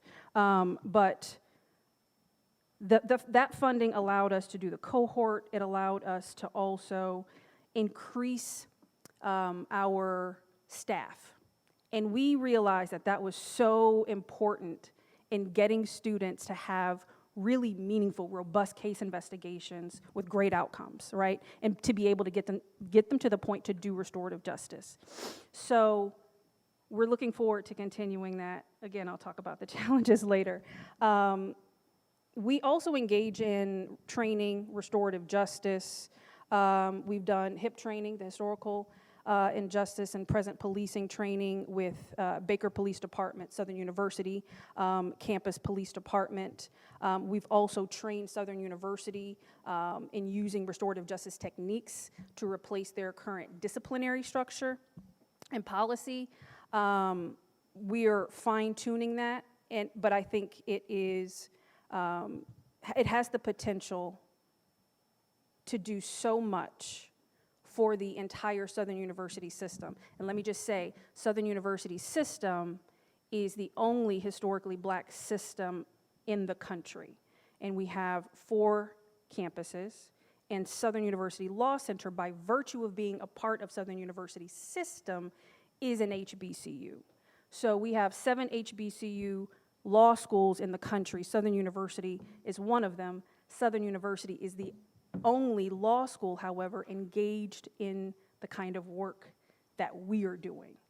And so we feel it's really, really important that the community understands that, that the community also has more access.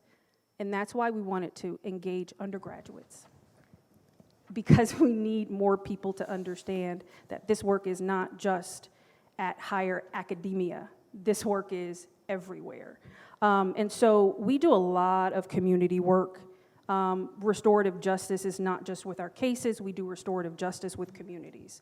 So right now we're working in 2 communities, Ironton and Wallace. Ironton is a community of formerly enslaved people that moved down the street from the plantation once emancipation happened and stayed there. Community of 250 people, 50 homes. They're going to be completely leveled. And so the government is, working with them to figure out how to mitigate, how to help them. And we are coming in to see, okay, what do you want, community? How can we honor you? How can we maybe even help you with a Section 106, like getting historical designation for some of your properties or cemeteries so that maybe this doesn't happen to your community. In Wallace, something similar has happened. And we call all of these initiatives green initiatives that our state is supporting. But our state is not doing the work of understanding the implication to vulnerable communities. And so that's where we have to come in. In Wallace, they're constructing a grain elevator. I don't know if you understand how big that is, but it's very large. Might take up 2 city blocks, right? And they said that it's going to be so green, almost no emissions. Well, the community has been deprived of an opportunity to input at all because they have circumvented their right to that process by doing a pilot, payment in lieu of taxes. So these corporations are now situating themselves in Louisiana without paying any property taxes. Instead, they're doing side deals with the councils, giving them a few $1 million. Tell us what you want to do with those $1 million. Lease us the land so that we don't own it. We don't have to pay property taxes. I say that fearfully because I know that Southern University is also involved in some of these situations. And we have to do the very diligent work of carefully working with community and expressing community sentiment to our system in a way that they can understand and appreciate it, not looking at the bottom line, but looking at the needs of the community. And so that's ongoing. When I get home next week, I actually am going straight to Ironton to meet with these people because they reached out to us and have no support otherwise. So in Louisiana, the democratic process has been used to further disenfranchise disenfranchised people.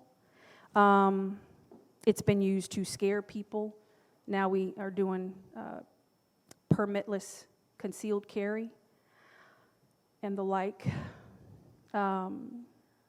Police scenes now have to have a larger space of distance between police and protesters or onlookers. There's a lot of constitutional violations going on. And so that's why the RISP pilot, racial and ethnic disparities pilot, was so important, because we need to be watchdogs for these bad bills that will possibly become law, especially in Louisiana, where we're bleeding red. It is almost impossible. Even with a Democratic governor, you know, he can't really get anything done. So we are really standing sometimes in the firing line, screaming and trying to advocate for the needs of the community in a lot of these projects. But all of our programming is designed to respond to the needs of the community using whatever resources we have and involving students in those opportunities. Again, I don't believe in poor students. I was a single mother in law school, and I understand how difficult that can be. And Southern University was built to break down those barriers, to provide more access. And so all of our opportunities are paid opportunities. And all of our opportunities are also available to evening and daytime students. We create those situations, even though we have to work harder and longer, but it allows for our students to be more diverse and to come out with a racial equity lens in the work that they do. So really proud of that, and we can talk more about the challenges soon. I'm looking forward to that. Thank you. Well, thank you very much. When Professor Kendi was here, he talked about 4 areas: research, policy, narrative, advocacy, and I would add litigation, which is a form of advocacy.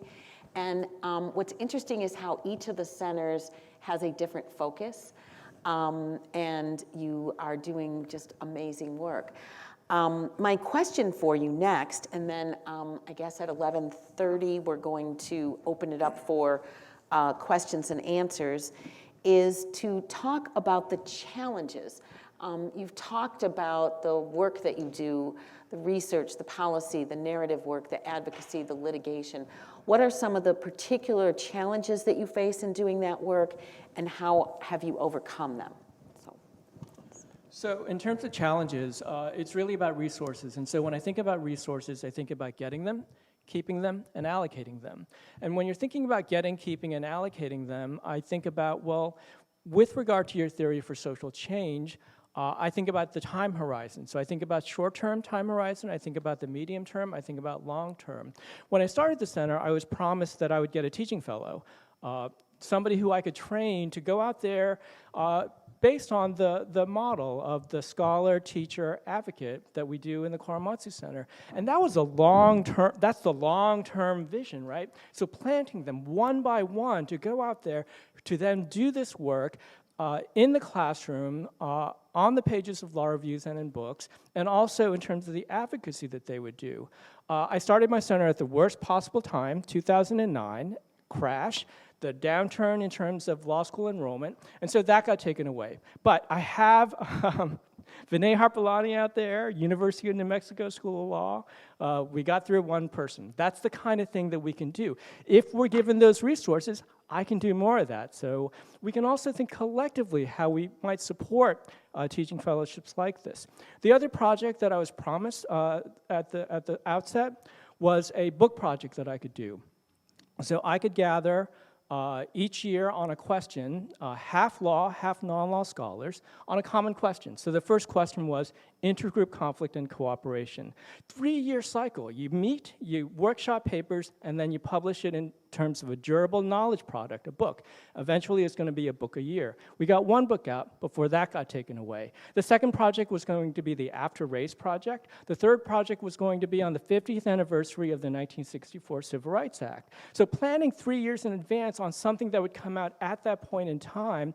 Now, that thing, although that was taken away, we have proof of concept. And so if centers want to come together on something like this, we can think about rotating it. And so think about having one person, one center take a lead each year on a question. You gather people, but maybe pool resources together. One book a year, planning in advance, thinking about it, creating the durable knowledge product, because that's hearts and minds, and it's on a longer trajectory in terms of time. So when those things got taken away, the thing is, well, we still have a center. What are we going to do? Where can I get resources? And it was around advocacy. And part of it with regard to advocacy is you can get more immediate results, at least with amicus briefs. Our litigation in Arizona took 6 years to get to trial and the great outcome that we got there. And so getting them, keeping them, allocating them, thinking about the time horizons for doing that work. But also, what I want to emphasize in terms of thinking about this, as you're thinking about the limitations of the resources within your own home institution, well, that's where collaboration can really produce great outcomes. And so then, thinking about the work that we've been doing with Boston University Center for Anti-Racist Research, with NYU Center, and it allows for the centers to develop a collective voice. So it's not just the Korematsu Center or NYU Center or Boston's or the Charles Hamilton Houston Center or all of the other centers, great centers that are out here and that are developing. But then what is it that we have expertise on, and what can we join together to speak collectively on? And so we actually contributed amicus briefs in climate change litigation in the Ninth Circuit and in Washington State. Well, what do race centers have to say about that? Well, part of it was that the judges were saying, these are too complicated. We can't supervise these things. Well, race centers have deep expertise because of school desegregation litigation. We know that the federal system can engage in and supervise over decades and address very complicated questions. And so don't tell me that this is too complicated for you to do. You've done it, maybe not, too well, but, we'll sort of forget that part of the story. But to think about collectively, as race centers, what do we know, and how can we lend our moral force and expertise to make an impact? And so, like Jason did, I'm going to make a pitch here. So Florida passed a bunch of a new Alien Land Law Act. And so it's so ironic to me, at the same time when they say that you have to teach Asian American history for K-12, they're saying that people of Chinese ancestry, or not, it's not all just national origin, but and also people from certain countries of concern can't own land in Florida, or can't own land within 2 miles of critical infrastructure, or whatever that means. And so there's a preliminary injunction that's going to be filed soon. We're trying to support it with an amicus brief. Fast moving, right? So June 12, centers, if you want to join us on this amicus brief, there's an opportunity for you to join us in speaking together, because we're speaking about the history, we're talking about restrictions on property ownership and the impact that it has on communities, and our race centers have the expertise to be able to speak on that and to get involved early, which is also something that I very much encourage when you're doing advocacy. Don't wait for something to get up to SCOTUS. Get involved early where it's more likely to have an impact. So let me stop there.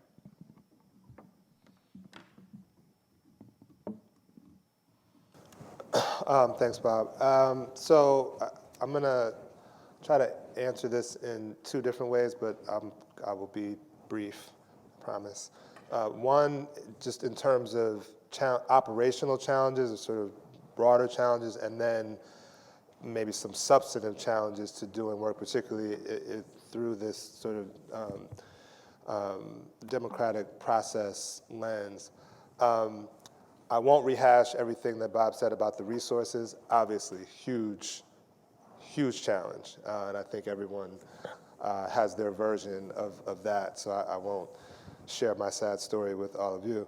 One of the other things that I think Dr. Kendi mentioned this morning as well, which is establishing some level of independence from your institution to the extent that that's necessary or helpful in the work that you're doing out in the world. It's difficult when that institution is also your primary funder to separate yourself in any meaningful way. It's funny, I come to these conferences. When I started here, I said to our faculty directors that, as much as I love them, love students, I'm an adjunct clinical faculty member, so I do teach as well. I'm not here for the students.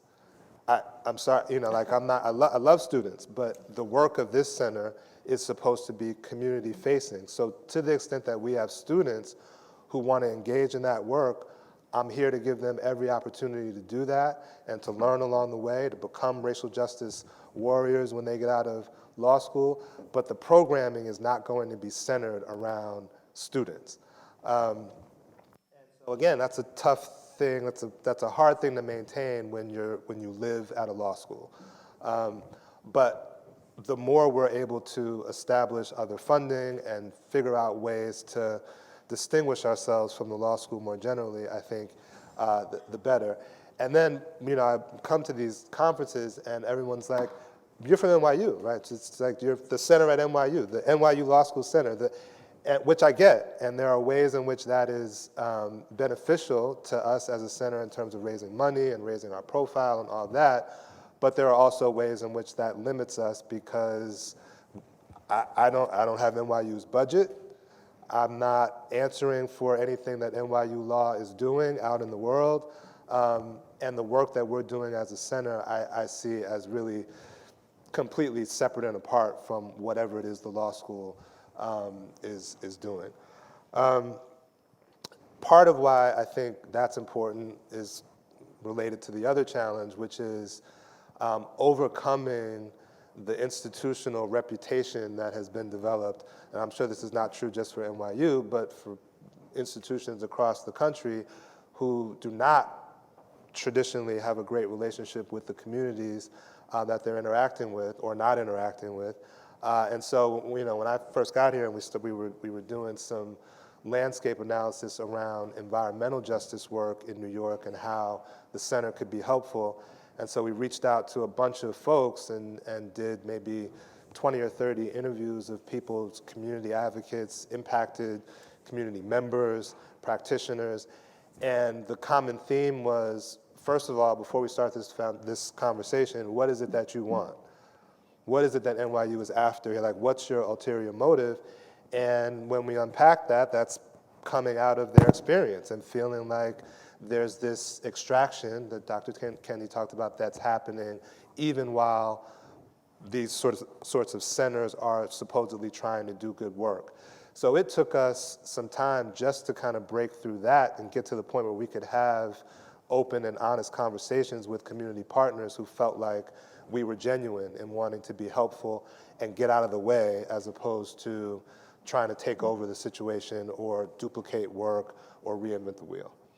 I'll just say briefly in terms of the substantive work, and I kind of alluded to this before, this is not to take anything away from the importance of voting rights. Obviously, as Laura mentioned, the Voting Rights Act was a watershed moment in this country, and there's a reason that folks on the other side are doing everything in their power to limit voting rights on the state level, on the local level, and so on. So obviously it is important. My concern is that it can't stop with the election of whoever you think should be in office. I think we've seen in a number of different contexts that getting someone elected is the beginning of the work, right? Then it's about how do we get these folks to actually institute the things that we care about. So I'm thinking about two things in particular. One, I mentioned the parole justice work that we're doing in New York. there are a bunch of folks in the New York legislature who have said, yeah, these parole bills are a great idea. We're all for them. And somehow the bills haven't passed over the last several years. So there's a disconnect between what people are saying, the people that we think are in place to make these decisions, the people we think are on our side as lawmakers, as decision makers, who are not actually doing the things that we need them to do. So how do you engage in a process that makes that happen? I also think about the progressive prosecutor movement, which I have mixed feelings about. So table that for now, but I did a lot of work around that when we were at the ACLU.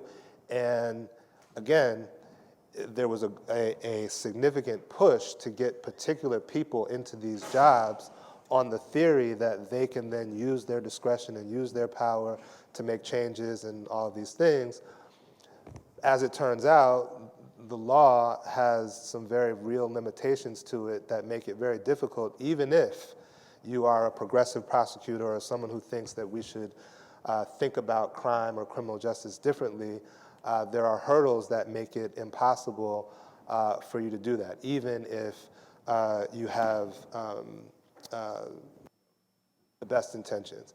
And so I think there's a question about making sure, or an issue around making sure that folks have access to the ballot, have access to the democratic process, and that is a prerequisite, of course, but I don't think we can stop there. I think we have to go a step further and talk about what that actually means in practice, and when, in these different contexts, it's most important to really hold these lawmakers' feet to the fire and make sure they do what we've elected them to do. I'll stop there, sorry.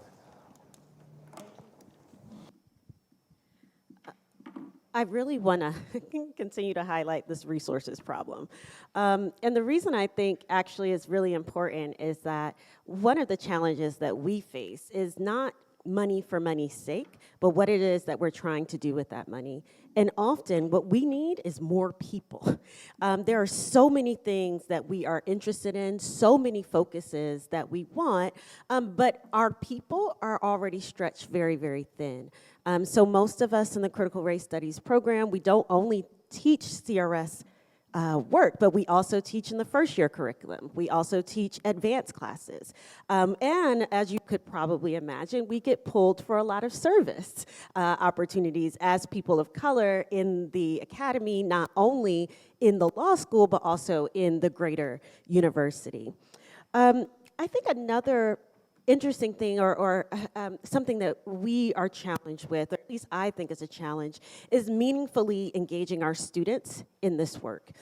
So part of the issue of critical race studies is that it's often been looked at as this very academic, intellectual movement, and students, yeah, they want to do that, but they also want to get that real practical experience of how do I go out there and be the racial justice lawyer that I'd like to be.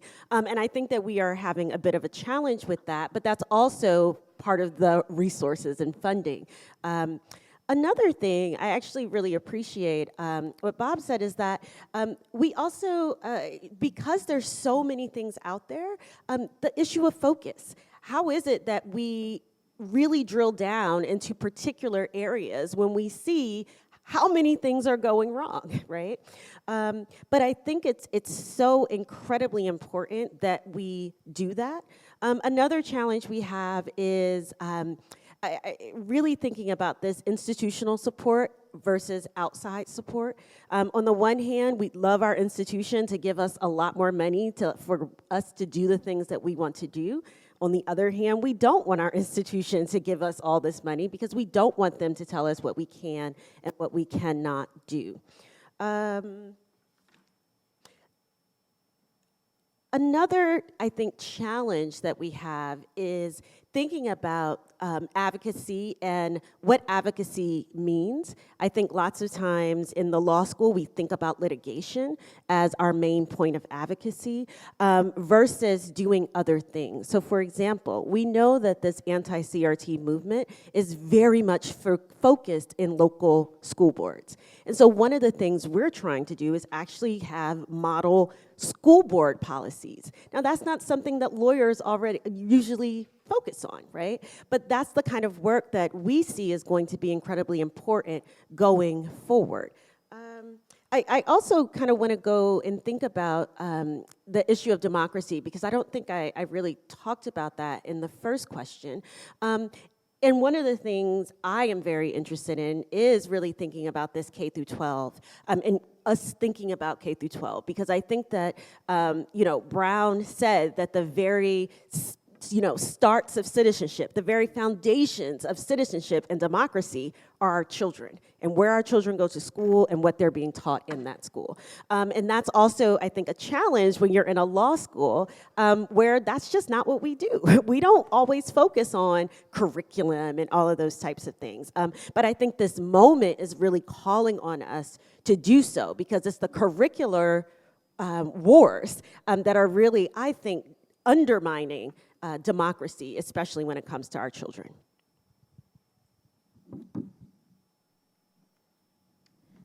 Hi again.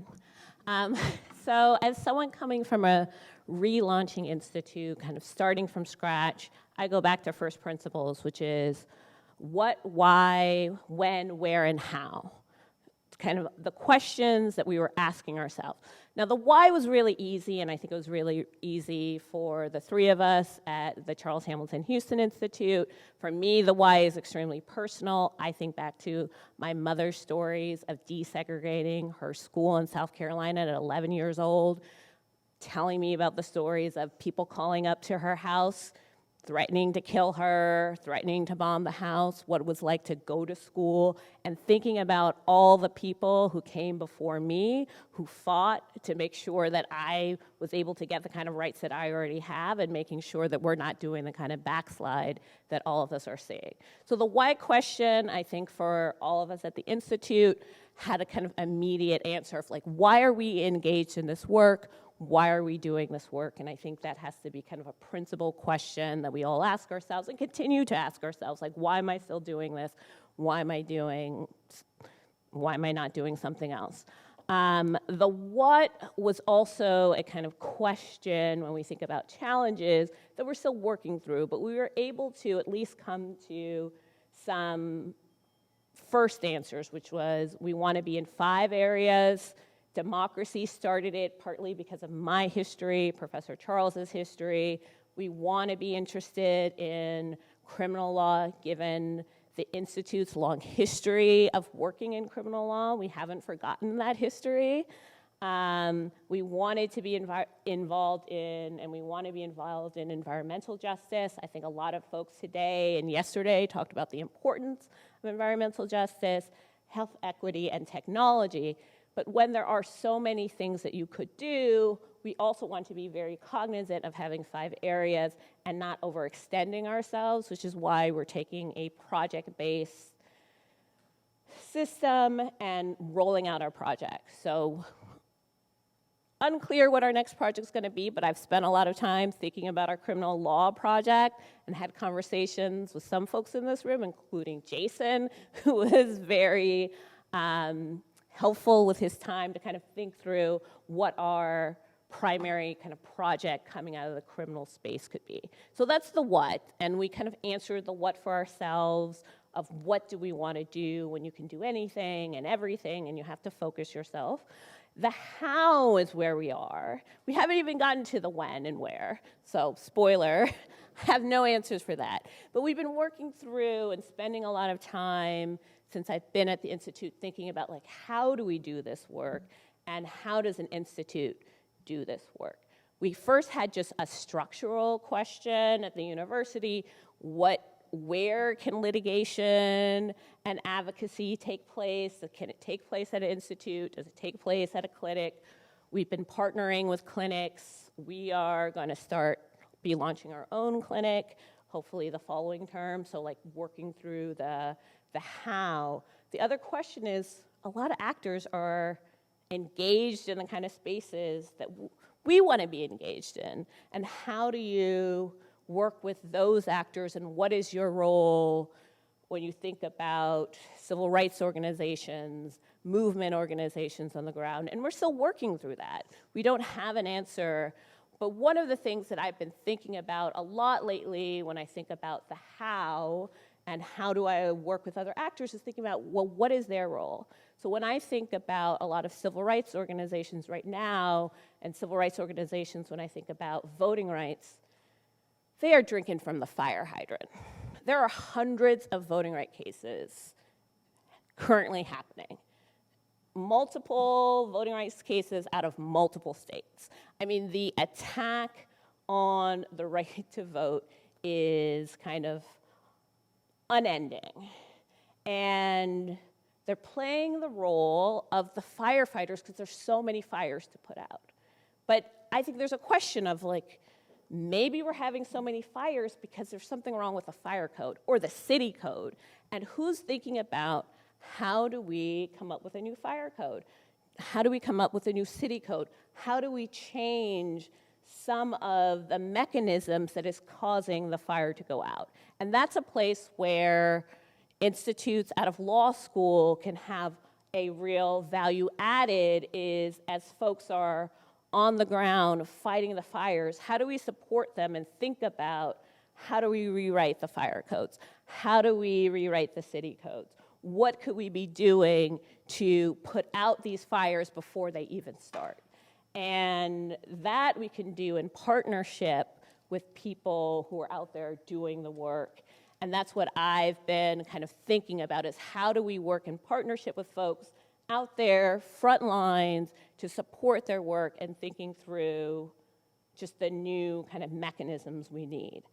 The other part of the how, I do not have an answer to, because when I think about these kinds of changes that we need and the attacks that we're having, not just on the way in which folks go up to vote, so you can't have water, you can't have food, we're gonna make it so it's during work hours, we're gonna make it so you will definitely be standing in line in that Georgia heat because it's only on one day that you can show up to go vote. But there are now what I see as new challenges, which is, and then you vote, and then are we counting that vote? Are we certifying that election, which is the kind of attack on the legitimacy of the electoral process that we saw coming in 2016, 2020. We thought we got there after January 6th, that our institutions survived. I think 2024 is going to be another year of challenges given now how many election deniers we have in positions of power in their county boards, in Secretary of State offices.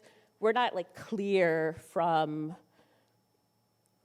all of the issues that we may or may not see. And so I think it's also kind of supporting those organizations as they're thinking through these issues. And because we live, many of us, in places that are gerrymandered, where the legislatures do not reflect the will of the people, and with increasingly hostile courts, the how of in that situation, how do you affect change? In situations where the Secretary of State is an election denier, how do you ensure elections? I mean, these are questions that I think we all are asking ourselves and that we're gonna have to come to grips with of how do we work towards change when the institutions are, in fact, losing even more legitimacy than they may have had in the past, are not responsive to what's happening out in the streets or responsive to what folks actually want. Where are the mechanisms for actually pushing toward power and change? And I'm trying to figure out with you all. But if someone knows, you can come and tell me afterwards. Okay, so I think we're short on time, so I'll be brief. So everything everyone said, and in addition, I think one of our biggest problems, to put it very concisely, is a lack of funding and varying ideologies. So If we get the funding through the law center, then yes, they can tell us what to do.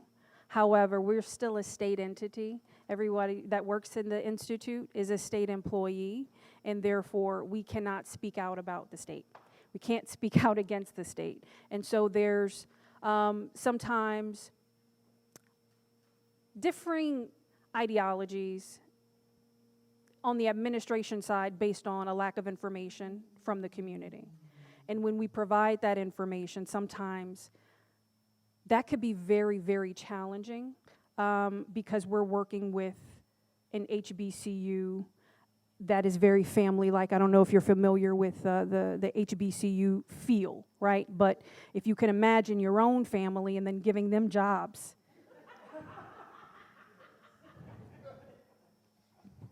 Somebody's not showing up to work, somebody's leaving early, somebody's, but you love one another, and so you continue on.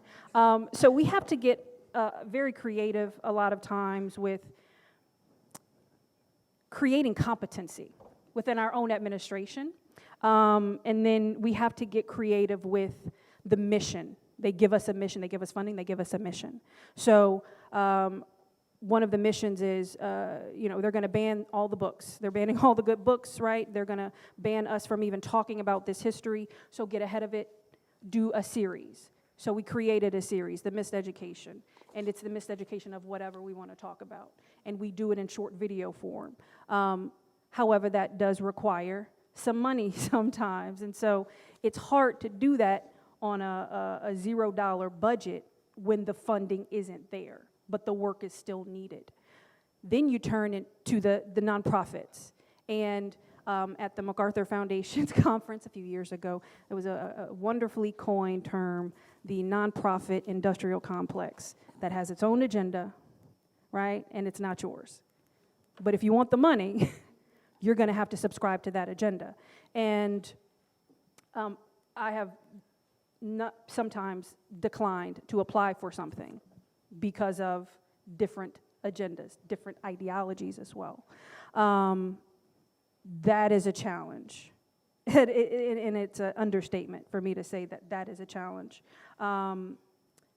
Great recommendation. Somebody said something, establishing independence, finding your own funding source, and that was my answer to that. There are limitations externally, internally, but at an HBCU, it seems as though there's an extra barrier there to explain why funding is needed and why the ability to use the funding the way that you need to use the funding should be granted. We also have to fight back against the reputation of an HBCU constantly. Student opportunities are often withheld. Southern University Law Center is often overlooked, right? We're not Ivy, but we're not dirt, right? We have excellent students. We create judges. We create advocates that are lifelong advocates. Yet, Southern University isn't Harvard. It's not Yale. And so we're combating and fighting to get, even in a benevolent prosecutor's office, student opportunities, right, that are often going to the top 1% of, students at law schools across the country. Meanwhile, there's no local representation in the DA's offices. That's a problem. It's very difficult to work against, but what we do is one opportunity at a time, sending someone that we know will fit that opportunity, and that means taking a lot of extra time to get to know students, which is sometimes very difficult, a little bit easier at an HBCU law school, but still very difficult. Sometimes our reputation as a law school and not a community organization prevents us from doing the community things that we would like to do. Also, sometimes our funding prevents us from doing the things that we like to do, and so that is seen as having an agenda, right? Not being representative of the community, that our programs aren't community-centered. So I'm going to tell you, CRRJ is our saving grace a lot of times. When they understand the kind of work that we do with CRRJ, it's like a cosign. Okay, we'll talk to you now. right? So thank you, Margaret Burnham, for everything that you do, because it helps, it trickles down to the South, where I think we're fighting the hardest battles, because advocacy is often met with derision internally and externally. And again, the muzzle that sometimes we feel we have as state employees really does stifle the work, and so our efforts have to be covert. And so that's the challenge, that's the solution. It's not a great solution, and hopefully we can have better solutions with more independence, autonomy, and funding. Thank you, everyone. We were going to do questions and answers. So are there people who have questions? And then if we... Answers. Or answers. Hi.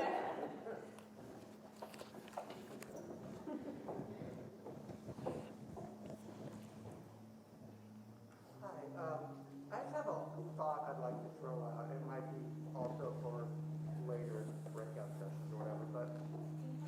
Oh, is it? Okay, sorry. What is that? There we go. Okay, so speak over the humming is,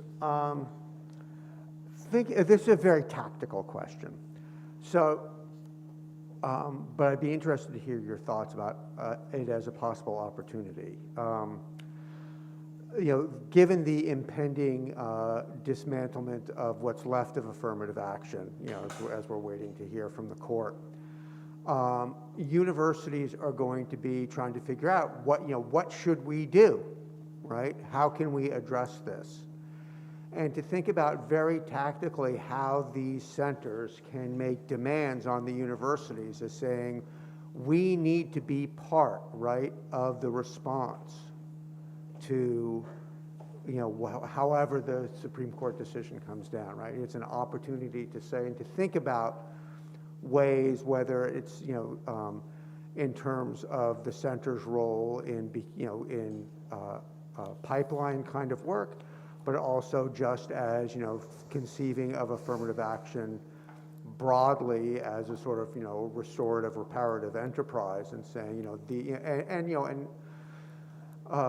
not wanting to be in competition with other, places seeking resources, but just think of ways this might be a tactical opportunity to make pointed demands for resources, right, in the aftermath of that.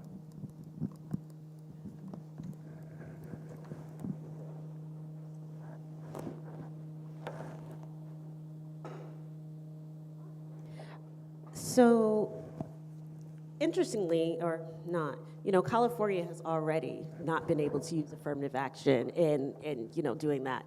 And we did find, let's say, right after Prop 209 passed, that our enrollment of students of color just went from not great to bad, right?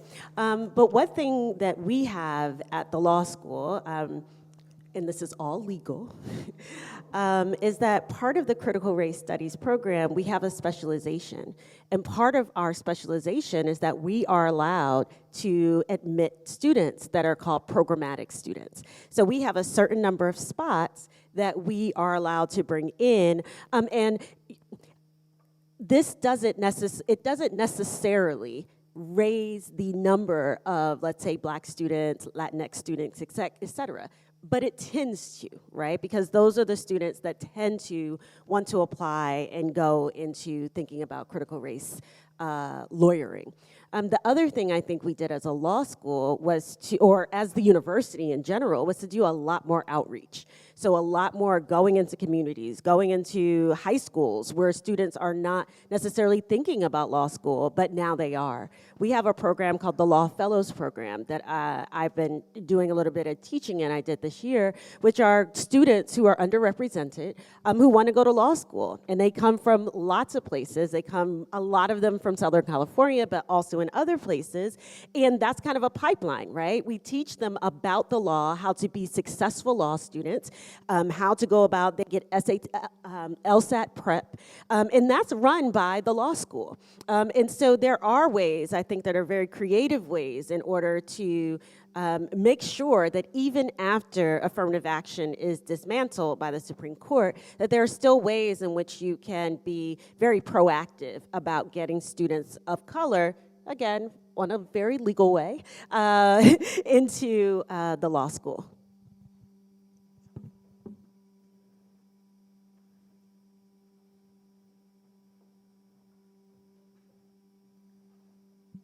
I'm the new kid on the block. Emory University represented our center. We're launching it formally in the fall. I was brought on in the middle of March. And as I am sitting and listening to, and I've gotten thrown into quite a few interviews talking about things that are going on with education. I've got a background, fifth generation educator, have taught secondary school, finished law school in Miami, so thinking of what's going on there and what's going on in schools with two sisters that are teaching in Texas, of all places, and a mother that is a recently retired educator with a specialization in special ed. I've been talking a bit about critical race theory and the fact that what we're doing is redefining Black history as critical race theory and then making the determination that it should be outright banned in schools. That's what's going on. And if we talk about this and the danger of the fact that if you don't teach it, that doesn't mean someone isn't learning it, and what we're actually doing to the competitive nature of students in the United States. And the world is not flat, you know, it's a global deal here, right? So just because you're not teaching something doesn't mean someone else isn't. Recommendation to the extent that we've not crossed and done this yet. Harvard has a wonderful school of education. I'm getting an executive doctorate at Penn, extraordinary. Higher ed, and what are they talking about in the curriculum with folks who are pursuing graduate education? Equity and access is at the core of everything going on. What I recognized in sitting and listening to this is to the extent that we should, one thing we've not done, we're keeping things separate a little bit too much where there should be crossover. The education folks aren't dealing with the law folks on what's going on out there on Main Street. And I'm letting you know that they've got an awful lot of resources, a lot of empirical and qualitative data that could help us fuel these discussions an awful lot more. And I think that looking for collaborative partnerships in schools of education in the country where you've got some preeminent scholars who are not just doing the work, they've been doing the work for a very long time. That's something I would love to see us look at collectively as a group more. Next, so interesting, I was watching the news and watched the big rollout of the cops issue that we're talking about with Mayor Dickens in Atlanta. And I'm like, oh my God, you've rolled out Andrew Young. You've rolled out 100 Black Men of America. You've rolled out a number of different community organizations to bolster the fact that there's something that we have concerns about in the city, and this is a Black mayor in a Black town where people are awake. I was like, why does he feel compelled to take an hour or two of TV time and to will all of these folks out to say what a wonderful thing this is? And I'm sitting here and listening this morning. I'm stunned. I'm disheartened. And one of the 5 focal areas, because there are so many things that we are all working on, and the lift is magnificent and magnanimous. One of the 5 areas of focus that we've decided to pay attention to at Emory in our center is actually criminal justice reform. Having come off a stint as the chief policy advisor for the National Bar Association, the National Judicial College, and the NBA, 2 years ago got a $1 million grant from Walmart to do work in the area of reentry space. Nothing has been done with it yet. Sitting in this chair for 2 months, I've been trying to figure out what and how.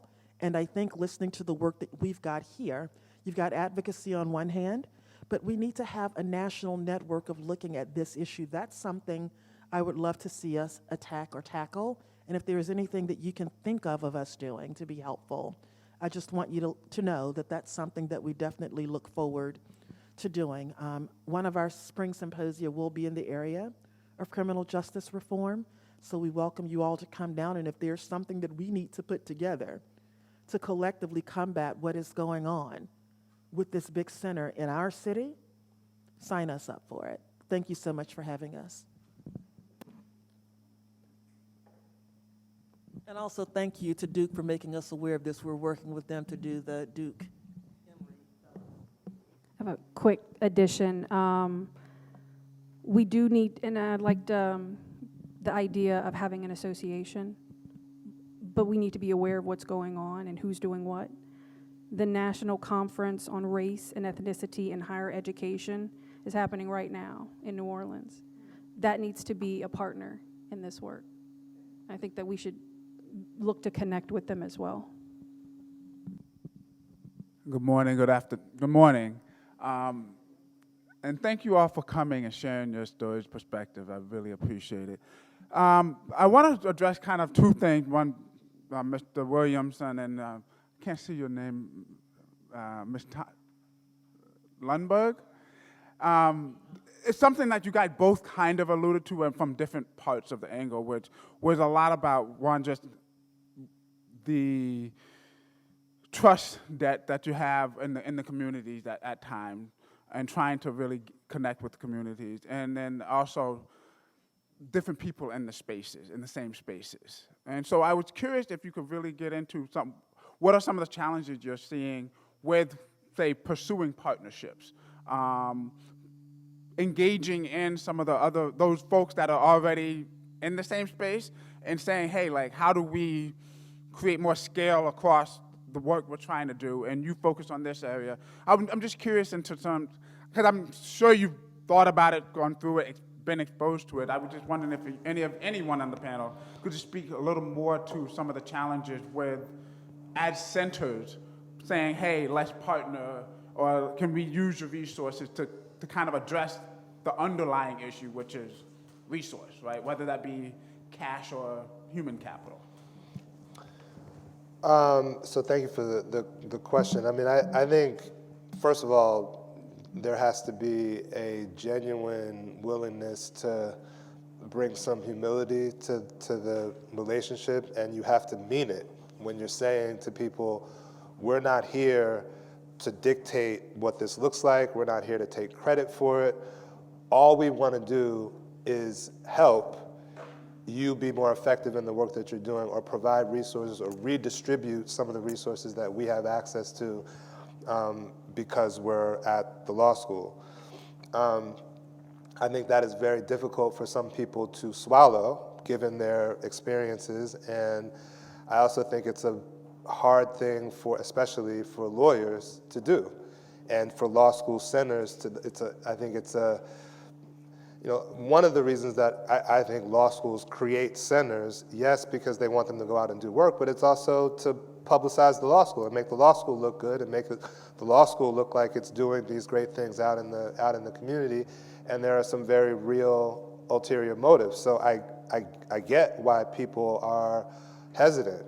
So I think, first of all, you just have to be genuine about that and follow through on the things that you're saying you want to do. Someone mentioned earlier too the making sure that you're respecting people's time, and understand that a lot of the folks that you're reaching out to have a lot of other things going on, and if you're not going to compensate them for the time and the expertise that they're providing you, that says something. I mean, that's a statement that you're making to them. It's not really about the amount of money necessarily. It's just, we're going to acknowledge that, just like if we were going to bring some expert from some other law school or whatever to campus, that person would expect to get paid, and we would expect to pay them. Well, if you're coming from a community organization or whatever, and we're asking you to share your thoughts and share your expertise, we're going to pay you.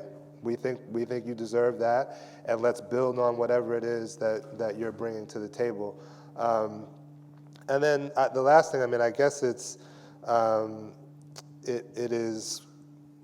it is also true that as a center, there are certain objectives that we have, right? We have goals, there are things that we want to accomplish, and trying to sync those with what people are saying they need, I think can be a real challenge. And again, going back to the humility piece, we have to be willing to change course if we're coming to the table with a certain idea about what we want to do, and we're hearing feedback that says that's the wrong direction.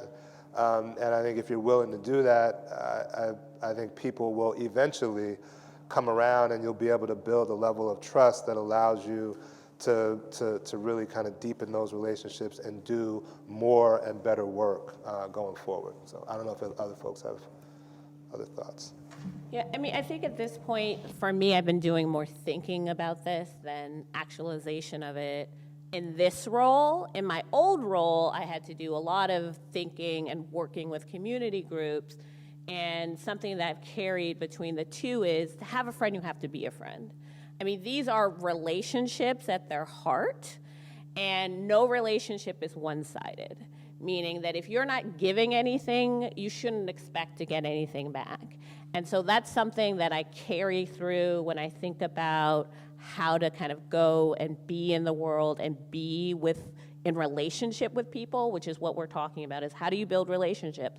Well, you have to be able to give something of yourself and give something that that person wants from you. And then, only then, can you expect to get something back in return. So that's kind of been the way that I've been thinking about, like, who do you want to be in relationship with? Are you aligned on mission, goals, what you want to do?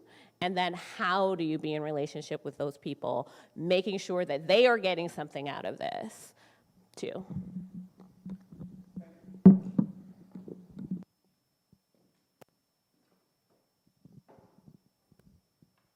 So since our time is running out, I will be really quick and just say what a joy and pleasure it is to be here in the room post-COVID, not sort of post-COVID. I've really missed this opportunity to actually see people's faces and mouths and hear them in person, and this has just been, it's been splendid. It's been splendid. The range of experiences and views that you've brought to the table has just been really, just really wonderful. So thank you for that. Centers are a strange thing in a university.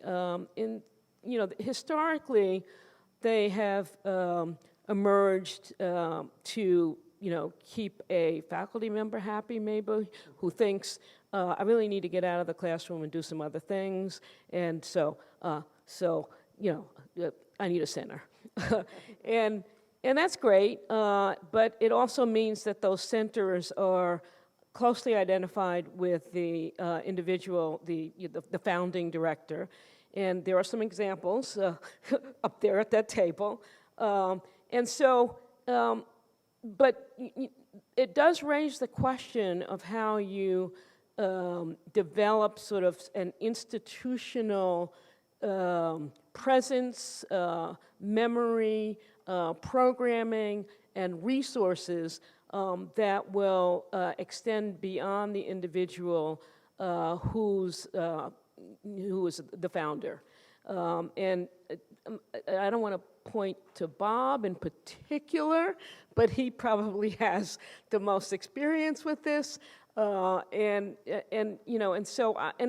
raises the question of, are we trying, in what ways are we trying to institutionalize this? In what ways can we bring, a diversity and a range of faculty to the programming so that it can grow and thrive, and so that, as for example, with the Harvard situation, you don't really have to start from scratch when you get new leadership. So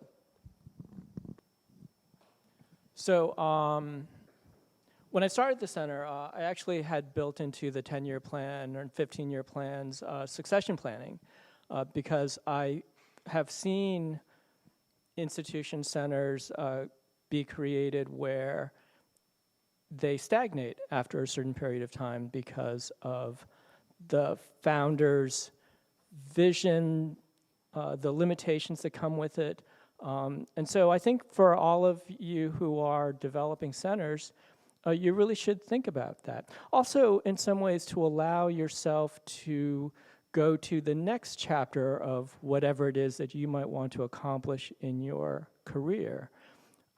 That I never intended that the Fred T. Korematsu Center was going to be the end-all and be-all. I'd actually have segmented my career, at least in my head, in 15-year segments. So I don't know about all of you, but I recommend a chronology. Keep a chronology of an Excel spreadsheet. Like I have myself through age 70. And also with life stuff, like child born here, child going to college here, you know. Yes. And so, but the other thing about it is that creating something that will live beyond me and my continued participation in it. So wanting to be able to leave it for somebody else's vision. And so in some ways, when you think about the capaciousness of any center that you're creating or developing, to leave the room for it, for new people to place their own stamp on it, that it doesn't need to be just what you think it ought to be. And so there's a danger, though, and I try to be cognizant of that. The other thing also that you need to think about with centers and institutions is that you also sometimes need to be ready to leave. And so when you're creating an entity, is this an entity that you can take with you? And so those are just some things to think about for all of you. Institutions, you may feel like very loyal to them, but institutions don't love you. And you need to remember that. Sounds like a good HBO.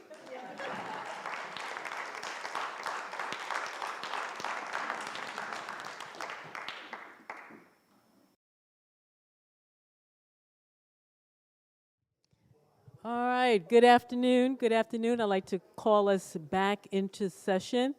I believe we had some really good conversations in each of our groups, and so now we're going to have an opportunity for a representative of each of the breakout sessions to kind of provide an overview of some of the ideas that were presented there, and then we can have some further dialogue to see how we flesh them out, because we really want to come up with some concrete takeaways that we can use until we are able to come back together again.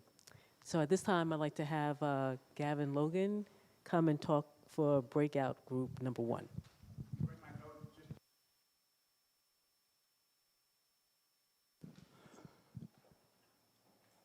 Hello. We had a very good conversation. We was very loose but dynamic. You know, we tried to just approach it, just start talking in a lot of ways. I think actually that's how the conversation got going. Someone just threw something out there and we just went with it. But there were a couple of things. Instead of just going through a lot of just the challenges, which we've heard a lot about today, I'll probably, just for the sake of the summary, focus on some of the things that I thought were unique, in particular, that came out in terms of solutions or approaches. One of the things that I will start with is that what came up, and we ended up speaking a lot about to the remainder of the conversation, was the importance of structure, how the center is structured. Oftentimes, your structure will allow you or dictate how you proceed going forward, whether that be in terms of how you get some of the student body engaged, or that engagement, your relationship with the institution that you represent, the university. Oftentimes, that will determine what the nature of the relationship is. But at bottom, it's really good to just think about, one, what do you, I think, to use the actual phrase, what do you want this to be like when you're done, when you leave? How does it continue on? What is the process by which you're replaced? How do you bring people on? How do you conceive of and accept projects? How do you act on those missions? A lot of that is determined in structure. And as part of the structure, if you do it or are able to do it in certain ways, it can even help you with some of the other challenges that we've talked about all day, like funding, like some of that independence. So I thought it was, I personally was quite surprised to just see how much we ended up pushing through some of the conversation on structure. Another thing that I thought was a good,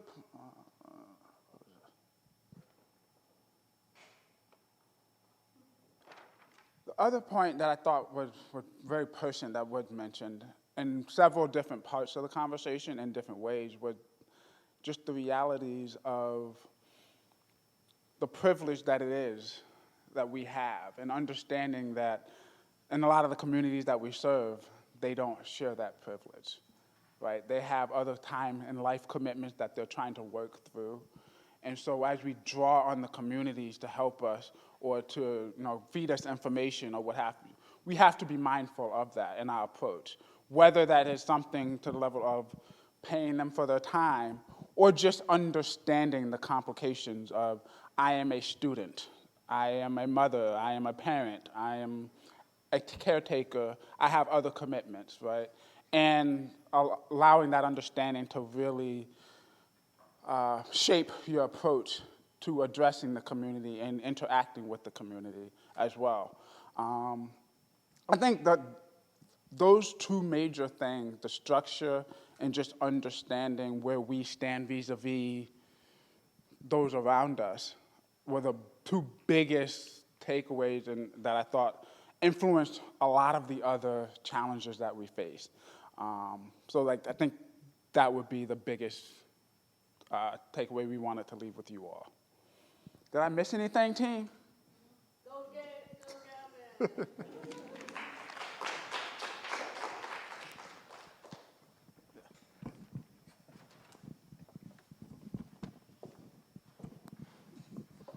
All right. Hello. Okay. I'm Malcolm. So, in the blue room, our discussion was focused mainly around 3 pillars of succession, of collaboration, and of funding. So we talked about the role of faculty, the division between executive and faculty directors. We talked about the difficulty in identifying funding sources and how that's sort of a ever-present concern for our centers, and how that's a difficulty that some centers face in standing up new centers and new institutes. We also talked about how our centers are sort of siloed within our university, and the importance of just collaborating and just communicating across different centers, across different universities, and sort of continuing this conversation we started today, both formally with other iterations of this conference, and informally with a listserv or a Google group or some sort of communication chain like that. And I appreciated the conversations that I saw during the lunch break between different individuals here. So I'm glad that we've already started on that. We also talked about the opportunity that we have for collective applications to grants around the areas of restorative justice, around the areas of recidivism and issues in the judiciary, and we finally talked about just different things that we've learned here that our centers can do, specifically with CRJ, how we have a clinic. Some other centers here were unaware of that, so that's a thing that we've sort of exposed them to. So I hope with that conversation that we're having, we can sort of continue that and expose people to different things that centers are doing and that we can sort of all put under our umbrella, I guess, so to speak. So, am I missing anything? So we had a long conversation. We really just wrapped up a couple minutes ago, so I'm trying to summarize as I'm standing here. So, did I miss anything? Are we good? Cool. Yeah, so I'll pass it on to All right. Yeah, so what we wanted to do now is for each group to be able to hear, what was sort of discussed in the other group, but just really kind of extend that conversation, so now that we've reconvened as a larger body to kind of take some of those ideas, maybe there was something you thought of that you didn't have a chance to present in the smaller group, and so this would really be the opportunity to do that. So we're kind of continuing that conversation, and really if we could begin to look at recommendations as to, how do we move this work forward? What would be a next logical step in our effort to collaborate as racial justice centers, given the plethora of issues that are confronting our communities. So what we would do is have a mic and pass it around. So who wants to start?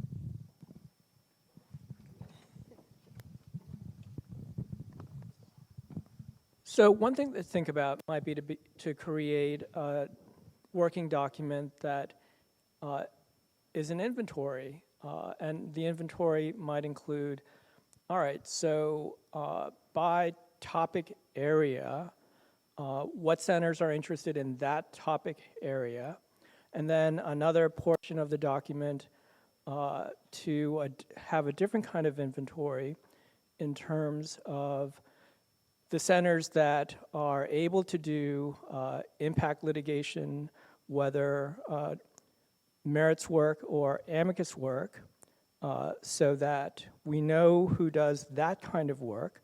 Maybe those centers who focus on different kinds of policy interventions, maybe also something that identifies geography, so the regions of the country or national or whatever, just something that could be a living document that grows and develops and serves as a resource.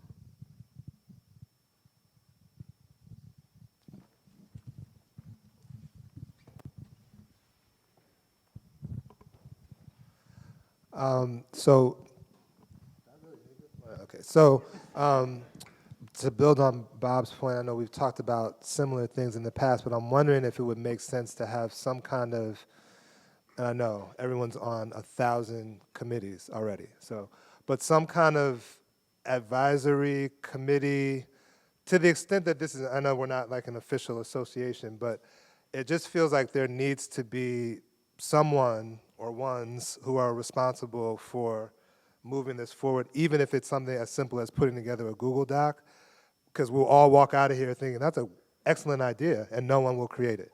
So it feels like, and I'm talking about like a 4 or 5 person committee comprised of people from different centers who will be responsible for putting whatever we're talking about into action. Right, like who's doing what, and just like a brief, like these are some people, and there's like one sentence on what kind of things they do, just so, it's like a resource as well, and just so we can keep track of, different types. Yeah. And I'll talk loud, cheerleader voice, and not need that microphone. Always use the microphone. All right, for the recording device. I would add to that, if one thing could come out of this, well, amongst all of the things, an action item. We're very grateful, or I'm very grateful that Emory's included, but we have the upcoming academic year, and there are too many things that we've touched on that are critically important, that are thrust into the news, not of our own doing, but as a result of what is going on around the country. Can we think of 1 or 2 specific issue areas that we would want to do something on and have some kind of a convening or program for collectively as these centers? We might not need to figure out the where and the what exactly, but if we have an idea of 1 or 2 critical areas that we're going to collectively want to do some work in this year, and then perhaps have some type of a follow-up meeting, even if it's via Zoom, to try to put some meat to this so that we can execute on something collectively, I would feel really good walking out of here that we were able to do that.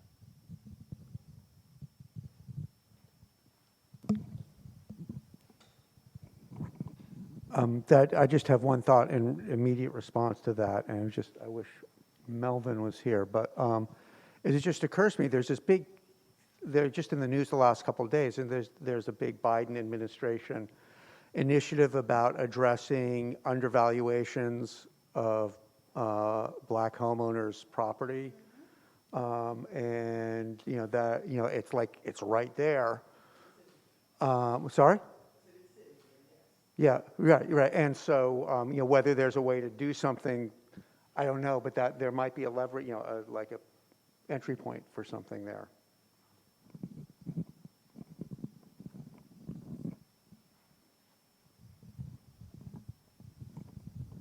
Hi. One thing I'm thinking about that I actually wish I shared more in the small group about this, which is the right wing are really good at organizing and really good at issue areas and topics and staying on task and getting their people in line and developing their theories, however misguided all their theories are, but they're really good at that. And I had just come from another law and organizing academy last week. And one thing that was really front and center there was this group called Law and Political Economy, which essentially is organized specifically to be a counterweight, honestly. Not even a counterweight, they're organized on their own, but to be a counterweight to the concerted effort that the right wing has made to utilize legal institutions that exist, whether that's the academy itself or whether that's positions within legal structures like judgeships, to their advantage and have co-opted and taken over those spaces. And what we're seeing now, I think everybody's aware, but what we're seeing now is it didn't just come out of nowhere. We know that they've been doing this for 50 years plus, right? And they've been slowly even just developing legal courses and coursework. Neoliberalism in and of itself was developed for this purpose. I'm saying that all to say that I think as law centers, one thing to consider is like, what does it look like to have a political development, a really concerted, specific political development amongst all of our centers, to really think about being that counterweight to the right-wing academy.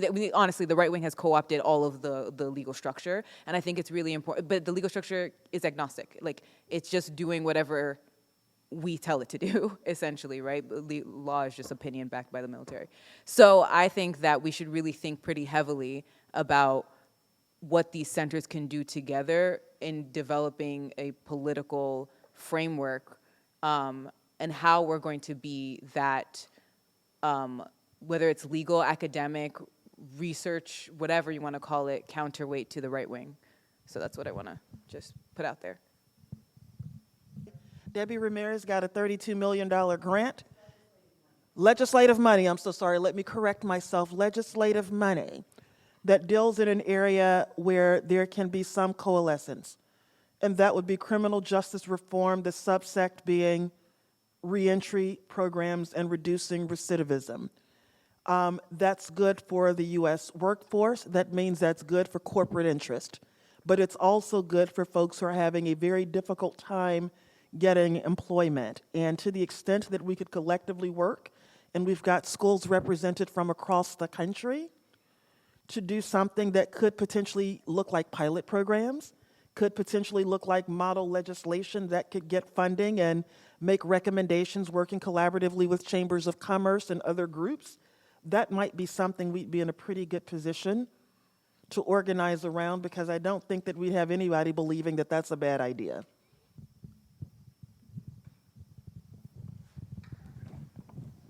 Hi, everyone.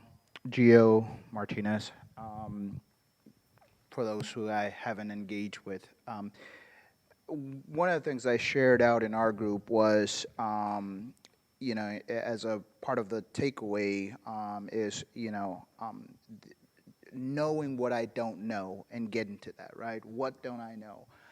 As a follow-up to that, as I'm sitting here thinking as a collective, us back together, I'm just following a little bit further on that. I'm wondering, what do we see as race centers as the most pressing issue that we should be focused on?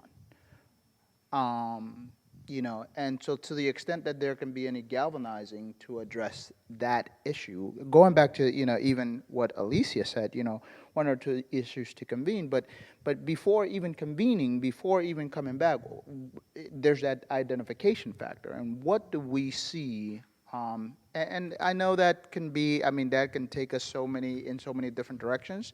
And I'm aware of that. And please forgive my naivete, but at the same time, it's just like, like, there's just so much, and it's like, what do we see as that one thing that we should, dare I say, at least all pay attention to? So I think my sense is that all of what everyone has said, it falls together, right? And it becomes an order of operations. And first order was just like taking the first step. But what I mean is Bob's idea about just creating a spreadsheet or some master document that we all have access to, so we have an understanding of who does what, who cares about what, who has what. Like that's combined with having that 3 or 4 people who might be able to, one, put together the list, right? But 2, and more importantly, analyze it and figure out, okay, this is what's happening. And then go to the 2 point back here is, this is the common thread between all of us. So this is the, or these are the 2 things that we should all be focused on in some capacity, or that we can focus on, right? So I really think, like, you all have, just listening, you all have pointed to the same sum total and identified the pieces that we need. And so it really is kind of, any volunteers to, any portions of that, right? But no, I just wanted to point out, though, that setting all jokes aside, you literally have identified the roadmap just in your separate comments and observation. So first of all, I feel like I have to volunteer for this. If a committee actually is created, I feel like I can't not be on it now, which is fine. But I also wanted to say, I think one of the things I like about that, and your idea, Bob, is that I could imagine us having a list of things that maybe not everybody agrees on, but that where you've got a critical mass of centers who are going to decide, okay, we want to work on this, which is to say, it might be ambitious to think that we can get like 100 centers to be on the same page about anything, frankly, or to really be not just about kind of the overarching issue, but about strategy and about targets and all these things. But if we're talking about kind of a menu of things that we as a group believe in or think are important, and some things may be a higher priority for some than others, and folks can decide which things they want to be involved in, I think that provides a lot of opportunities for people to jump in at different levels or different capacities depending on what the issue is. Okay, now that we have a committee. Oh yeah, oh yeah, oh yeah. One of the things that emerged in our group in terms of the types of synergy that really can have very practical impact is that there are a number of grants and a number of studies that can only be done if they have national impact or if they have national reach. And one of the things that I think has prevented a number of us to do the kind of work that we want to do is that we don't have that reach all by ourselves. So that one of the things that obviously could be an outgrowth of a list like that and the collaboration that gets formed in groups like this and in meetings like this is that kind of collaboration and energy that can go for those national grants, which have the deep pockets that we are all complaining about in terms of resources that we don't individually have. So 1,000 flowers may bloom, but you basically got to make a tree. You got to eventually put it together, and that can be the beginning of that kind of collaboration resource. Any other burning thoughts, suggestions? I know it's been a lot to contemplate, but I think, we really have some good points to start with. So our first order of business will be to convene our committee and take it from there. So are there any other ideas that people have that they would like to share with the larger group? Yes. So can we identify things that are coming up in this coming year where some of us might be able to get together?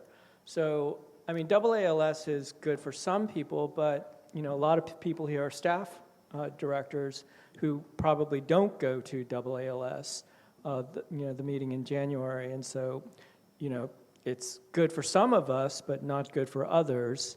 I know Emory's having a convening. Who else is having a convening or launch, right? It's like, those can be sites where some portions come back together.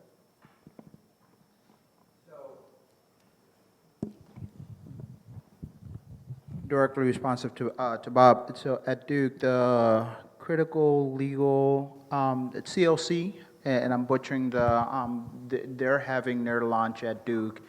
I want to say in November. I don't have my notes with me, but I can get that information. So that's going to be another space where, and that's going to be in Durham. So that's so directly responsive to you, but also directly responsive to Deborah. I wouldn't be a Howard Law grad if I didn't say that. I'm trained. It's ingrained to think about social engineers, and so not to Harvard and Charles Hamilton Houston. I think it's absolutely critical when doing this type of work to think about the notion of a social engineer for our centers, right? And I say that as a kind of driving point that that a lawyer is either a parasite on society or social engineer, and so I think we should take that to heart. I'm not saying be Charles Hamilton Houston scholars, but again, I wouldn't be a proud Howard Law grad if I didn't at least point that out to y'all. Yeah, and just one other note. I guess if Bob, would you be willing to talk a little bit more about the idea you had about the book project? Because I thought that's something that we could also consider as a way of an activity. Sure. So, 14 years ago when I started it, I projected the annual budget would be about $45,000 a year, but that would be when you have 3 book cycles going at the same time. And so the idea is to think about a question, right? So as an example, earlier today I said one question that we did get a book out on was asking scholars from different perspectives, half law, half non-law, to engage with the question of examining intergroup conflict and cooperation. What are the conditions for cooperation? What are the conditions for conflict? And how do you manage it? How do you take conflict and turn it into cooperation? So that was an example where the scholars are invited, then they have an obligation to come and workshop a draft that is circulated among all of the workshop participants, who then finalize it under the supervision of, and ideally, one law editor, one non-law editor from that group, who then works with the press. And the possibility also is to get a series with a press so that you have the commitment in advance. I came close with Cambridge. It was a shame that didn't happen because maybe funding would have continued with that. But you start a new question each year. And if you spread it around the different centers, it could be a commitment each year of X dollars, and it can be a sign-up sheet over 5 years where you say, okay, here are the centers who will take the lead in year 1 on book 1.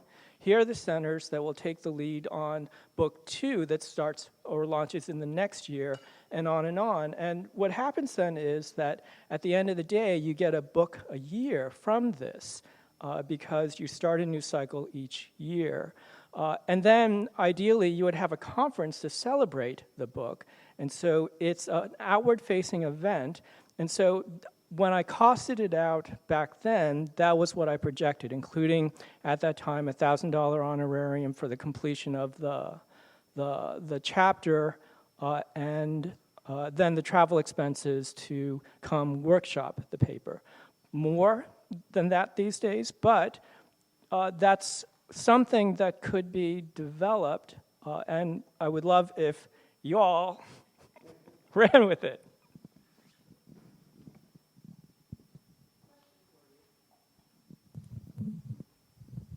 So interesting, Bob, that you say it that way, because when we were talking and I was asking a question with the new center, the question that I had, we've put together 3 symposia for this fall and haven't selected our 2 for the spring. And the faculty director, I'm interim executive, but we've got a faculty director. He makes the recommendations for who we're inviting to the symposia. We've chosen voting rights to get started. Then we're looking at the life work of Urvashi Vaid and doing something with the LGBTQIA plus community. And each of these symposia essentially have a theme, right, that fit into the civil rights and social justice space. So if we're already doing that, and when I costed out our symposia, I'm thinking these things are going to cost around $30,000 to $40,000 each. And it kind of bakes into it some of what you're already talking about. My question out of curiosity is, are other centers thinking about having symposia along these lines? Because my big deal is we don't yet have our own journal. There are other centers at Emory and they actually have journals. So I got the great idea, you know, we'd already started processing, figuring out which journals might want to do symposium editions for us so that the works that people are talking about can then get published, because citations and publications are important. What you're talking about to me takes this an extra step, which is definitely worthwhile, and that is taking a collection of essays. Some of them could be short, some of them could be longer articles, and melding this together to create that book. So what I'm wondering, I guess, as I'm processing, you take it to the next step past where I'd gotten to with wanting symposium editions in association with the symposia that we're having. Is anyone thinking along these lines? And are you all doing similar things this upcoming academic year? Just trying to figure out how we can take the idea and reduce it to a practice. So we do one of the symposia that we do each year is in conjunction with the Review of Law and Social Change at NYU. In the last couple of years, we've featured formerly incarcerated folks on the panels. I think this past year that included an essay, the submission, and then they were participants in the symposium to talk about the essay. And consistent with the theme that we've been talking about today, our biggest concern was making sure that we provided them with the space and the compensation they needed to do it.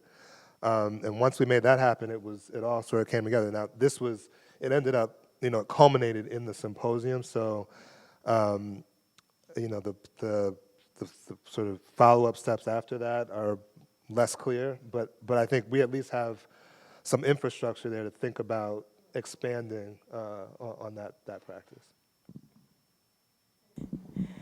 All right, well, we want to thank all of you for your suggestions, your thoughts. I'm looking forward to convene our committee.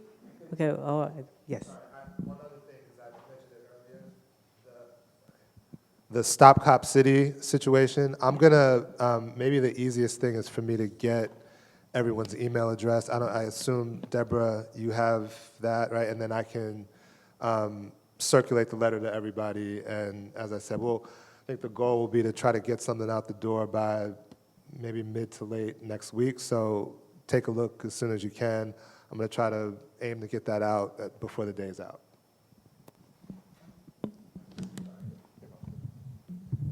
Not to prolong this, but something that did come to mind. I was not a part of the convening back in, it sounds like February at NYU, which was the first one. What, if anything, came of that, and does today's conference build on any of that? First of all, I just want to acknowledge I'm talking way too much, so I'm sorry about that. Thank you for the question. And I think one of the things we talked about in February was trying to make sure that these don't turn into one-off conversations, right? So we haven't talked a lot about connecting these things explicitly today, but I know in my mind, I'm thinking we need to do that because there are obviously some overlap and some threads that we can build on, and there are a lot more folks in the room. So to be clear to the folks who have no idea what we're talking about, I'm sorry about that. This is a list that came together just a couple of years ago, and it's focused only on law schools, at least at the moment. And it came out of an initial convening that the folks this was before my time, the folks at NYU put together in 2019. And the original plan at that point was to do this annually, and then we had a global pandemic.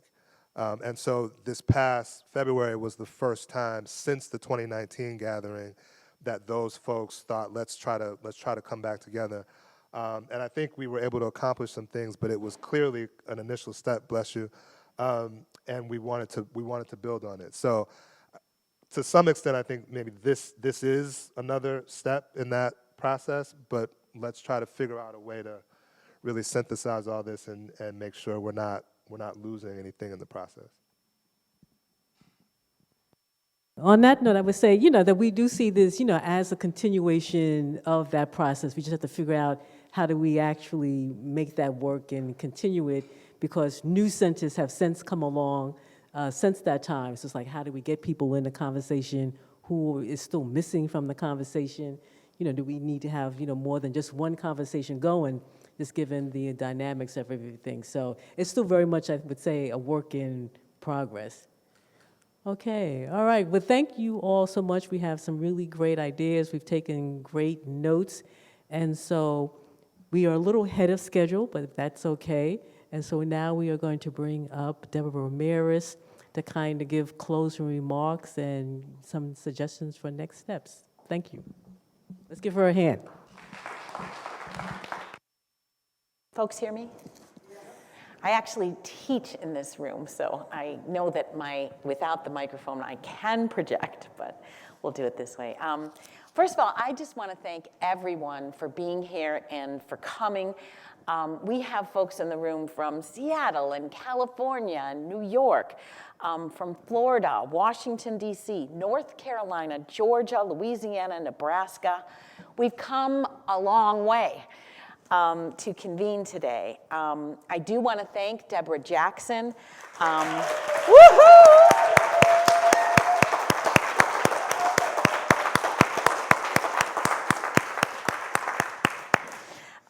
Who supplied the laboring oar in this enterprise, and of course my co-director, the wonderful Margaret Burnham.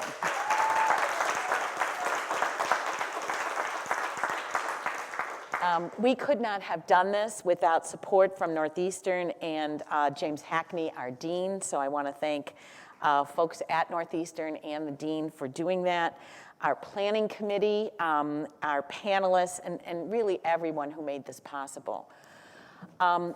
We began on Thursday night with a really serious conversation about the political moment that we find ourselves in and the threat of fascism that has crept into, unfortunately, our courts, our legislatures, the White House, our schools, and our communities. And we noted that that threat has manifested itself with really a deep hatred for the marginalized, for the poor, for the BIPOC community. And in that conversation, we recognize that our very existence as centers is in part because of the resistance to those fascist forces. Rasan on Thursday evening reminded us that we are witnessing the death throes of white supremacy. But Margaret also chimed in that that moment may last 5 years, 10 years, the moment that we're in. And we asked ourselves at the beginning of the conference, part of the vanguard pushing against the current retrenchment of rights and programs. How can we be part of the creation of a full-blown, legitimate democracy in which all voices are heard and all votes matter? if we are daunted by these tasks, and who wouldn't be, Margaret reminded us that we've seen a lot of victories in our lifetime, victories that we didn't think we would see and that should give us some hope. For me, one of those is gay marriage, which I did not think I would see in my lifetime. You mentioned that weed is now legal. Yes. And we had a black president, twice elected, right? Things that maybe not all of us thought in our lifetime we would see and have come to pass. And those victories should give us hope that our dreams are also possible. We came together as part of a continued creation of a community that began at NYU, right? And the idea was that we would continue to meet, to convene, and to gather so that we could collaborate and share ideas, share best practices, support one another, exchange information, and strategize about how to magnify our individual centers and our voices. And finally, Rasan reminded us that though we do need to be mindful of the cogs and the processes needed to affect the structural change we are striving for, that those are like the internal mechanisms of a clock, and that to the larger community, we need to tell them what time it is. And it is time to push back against fascist forces. We then heard from Dr. Catherine Russell and Dr. Ibram Kendi. And the discussion was about how our centers could be more impactful. And here are some of the issues raised. One is about funding, which came up over and over and over again. We need resources, we need funding, and there are two things that pull us in different directions. One, that of course we need funding from our universities and our law schools, but we also are trying to get independent funding so that we stand independently of those institutions. Is that possible? He reminded us that racial justice can come in many ways. Research, policy, narrative, advocacy, and litigation. And he reminded us of what we have felt all day during this conference, the benefits of coming together in community to uplift one another, to help one another. The centers were also asked what role they can play in helping those centers in states that are hostile to racial justice initiatives. How can we help our imperiled centers?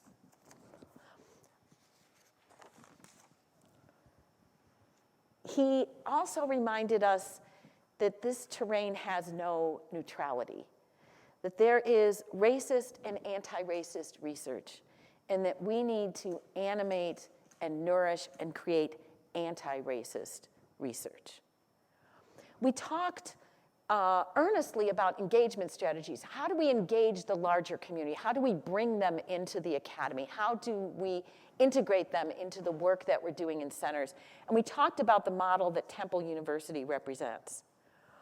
And we to translate our research so that we meet people where they are. Finally, the suggestion is, should we form an association of anti-racist and racial justice institutes?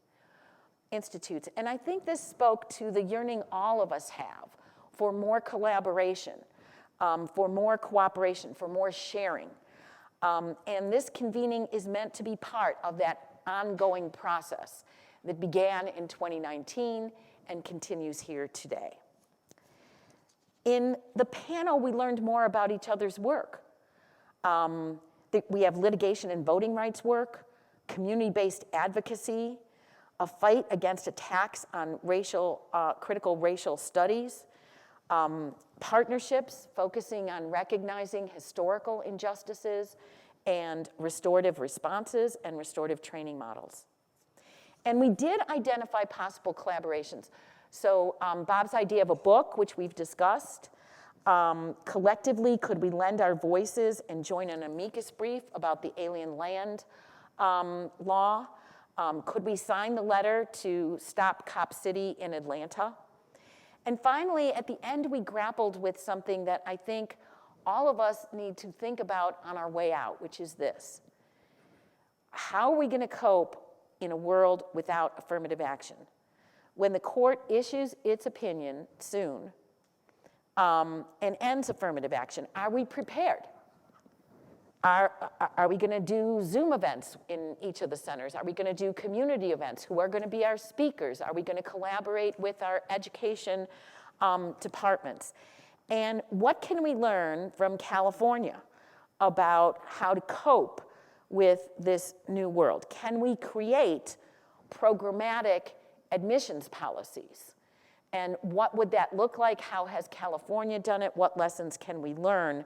Can that help us to create diversity after the next Supreme Court decision comes out? Can we work with our administration to get more funding and support to do this programmatic admission work that needs to be done? And finally, the roadmap, our next steps. What are we going to do? And the biggest thing is we have a committee. Yay, us, right? 4 to 5 person committee to implement the suggestions. Thank you, committee volunteers. Yay.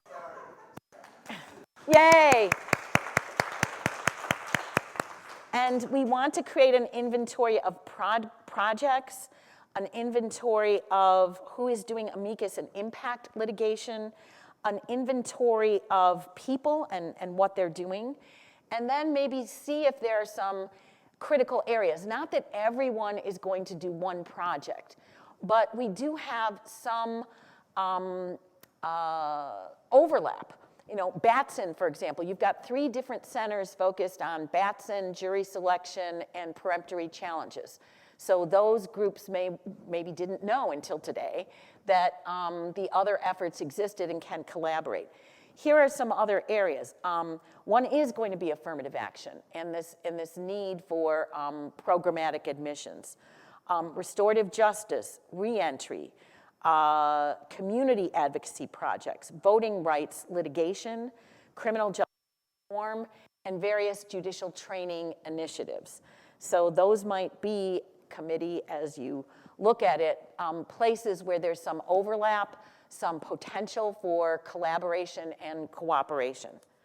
And then we're going to need to pick a few critical areas and see how we can better collaborate. As Rose said, if we have national collaboration on some of these issues, we may be eligible for different grants and funding opportunities that we wouldn't be eligible for if we were just doing it individually. And finally, the last comment, we need to embrace our inner social engineers and engage in all types of social engineering.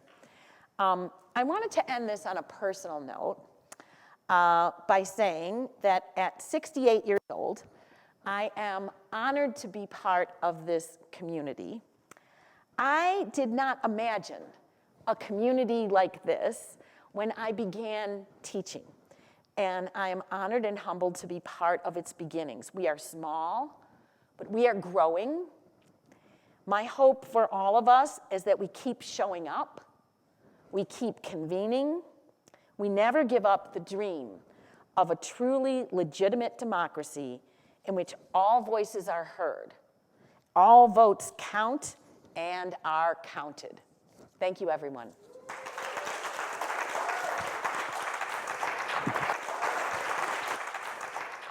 All right, well, that marks, thank you so much for those very moving remarks. So that marks the end of our conference, but before we end, I just want to give a shout out to my staff that helped also make this possible.